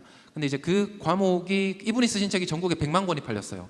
그 정도로 이제 쉽게 잘 설명하시는 분이고 탁월한 살아있는 신학자로 지금 손에 꼽히는 분인데, 이분이 이제 이 성경에 따른 정치라고 하는 걸 소개하면서 뭐라고 하시냐면 이렇게 말씀하십니다. 내가 이 책에서 설명하는 내용들은, 나는 내가 어릴 때부터 내가 밥상머리 교육을, 우리 부모님이 그냥, 우리 부모님은 빨간당이었어, 내가 그래서 나는 빨간 소리 하는 거야, 이 얘기가 아니라 나는 어릴 때의 생각과 다르게 지금 내가 성경을 수십 년 동안 연구를 하고 석사 박사 학생들과 토론하고 논문을 써내고 내가 설교를 하고 성경에 대한 연구를 하면서 하나님께서 기뻐하시는 그런 성경에 따른 정치라는 게 도대체 뭘까, 이런 것들에 대한 것을 내가 정리를 해서 성경에 대한 이야기를 하는 거지. 내가 지금 어떤 사람들은 이게 이제 뭐 정치적이지 않냐 하는데 이제 그런 얘기하는 게 전혀 아니다라고 이제 말을 합니다.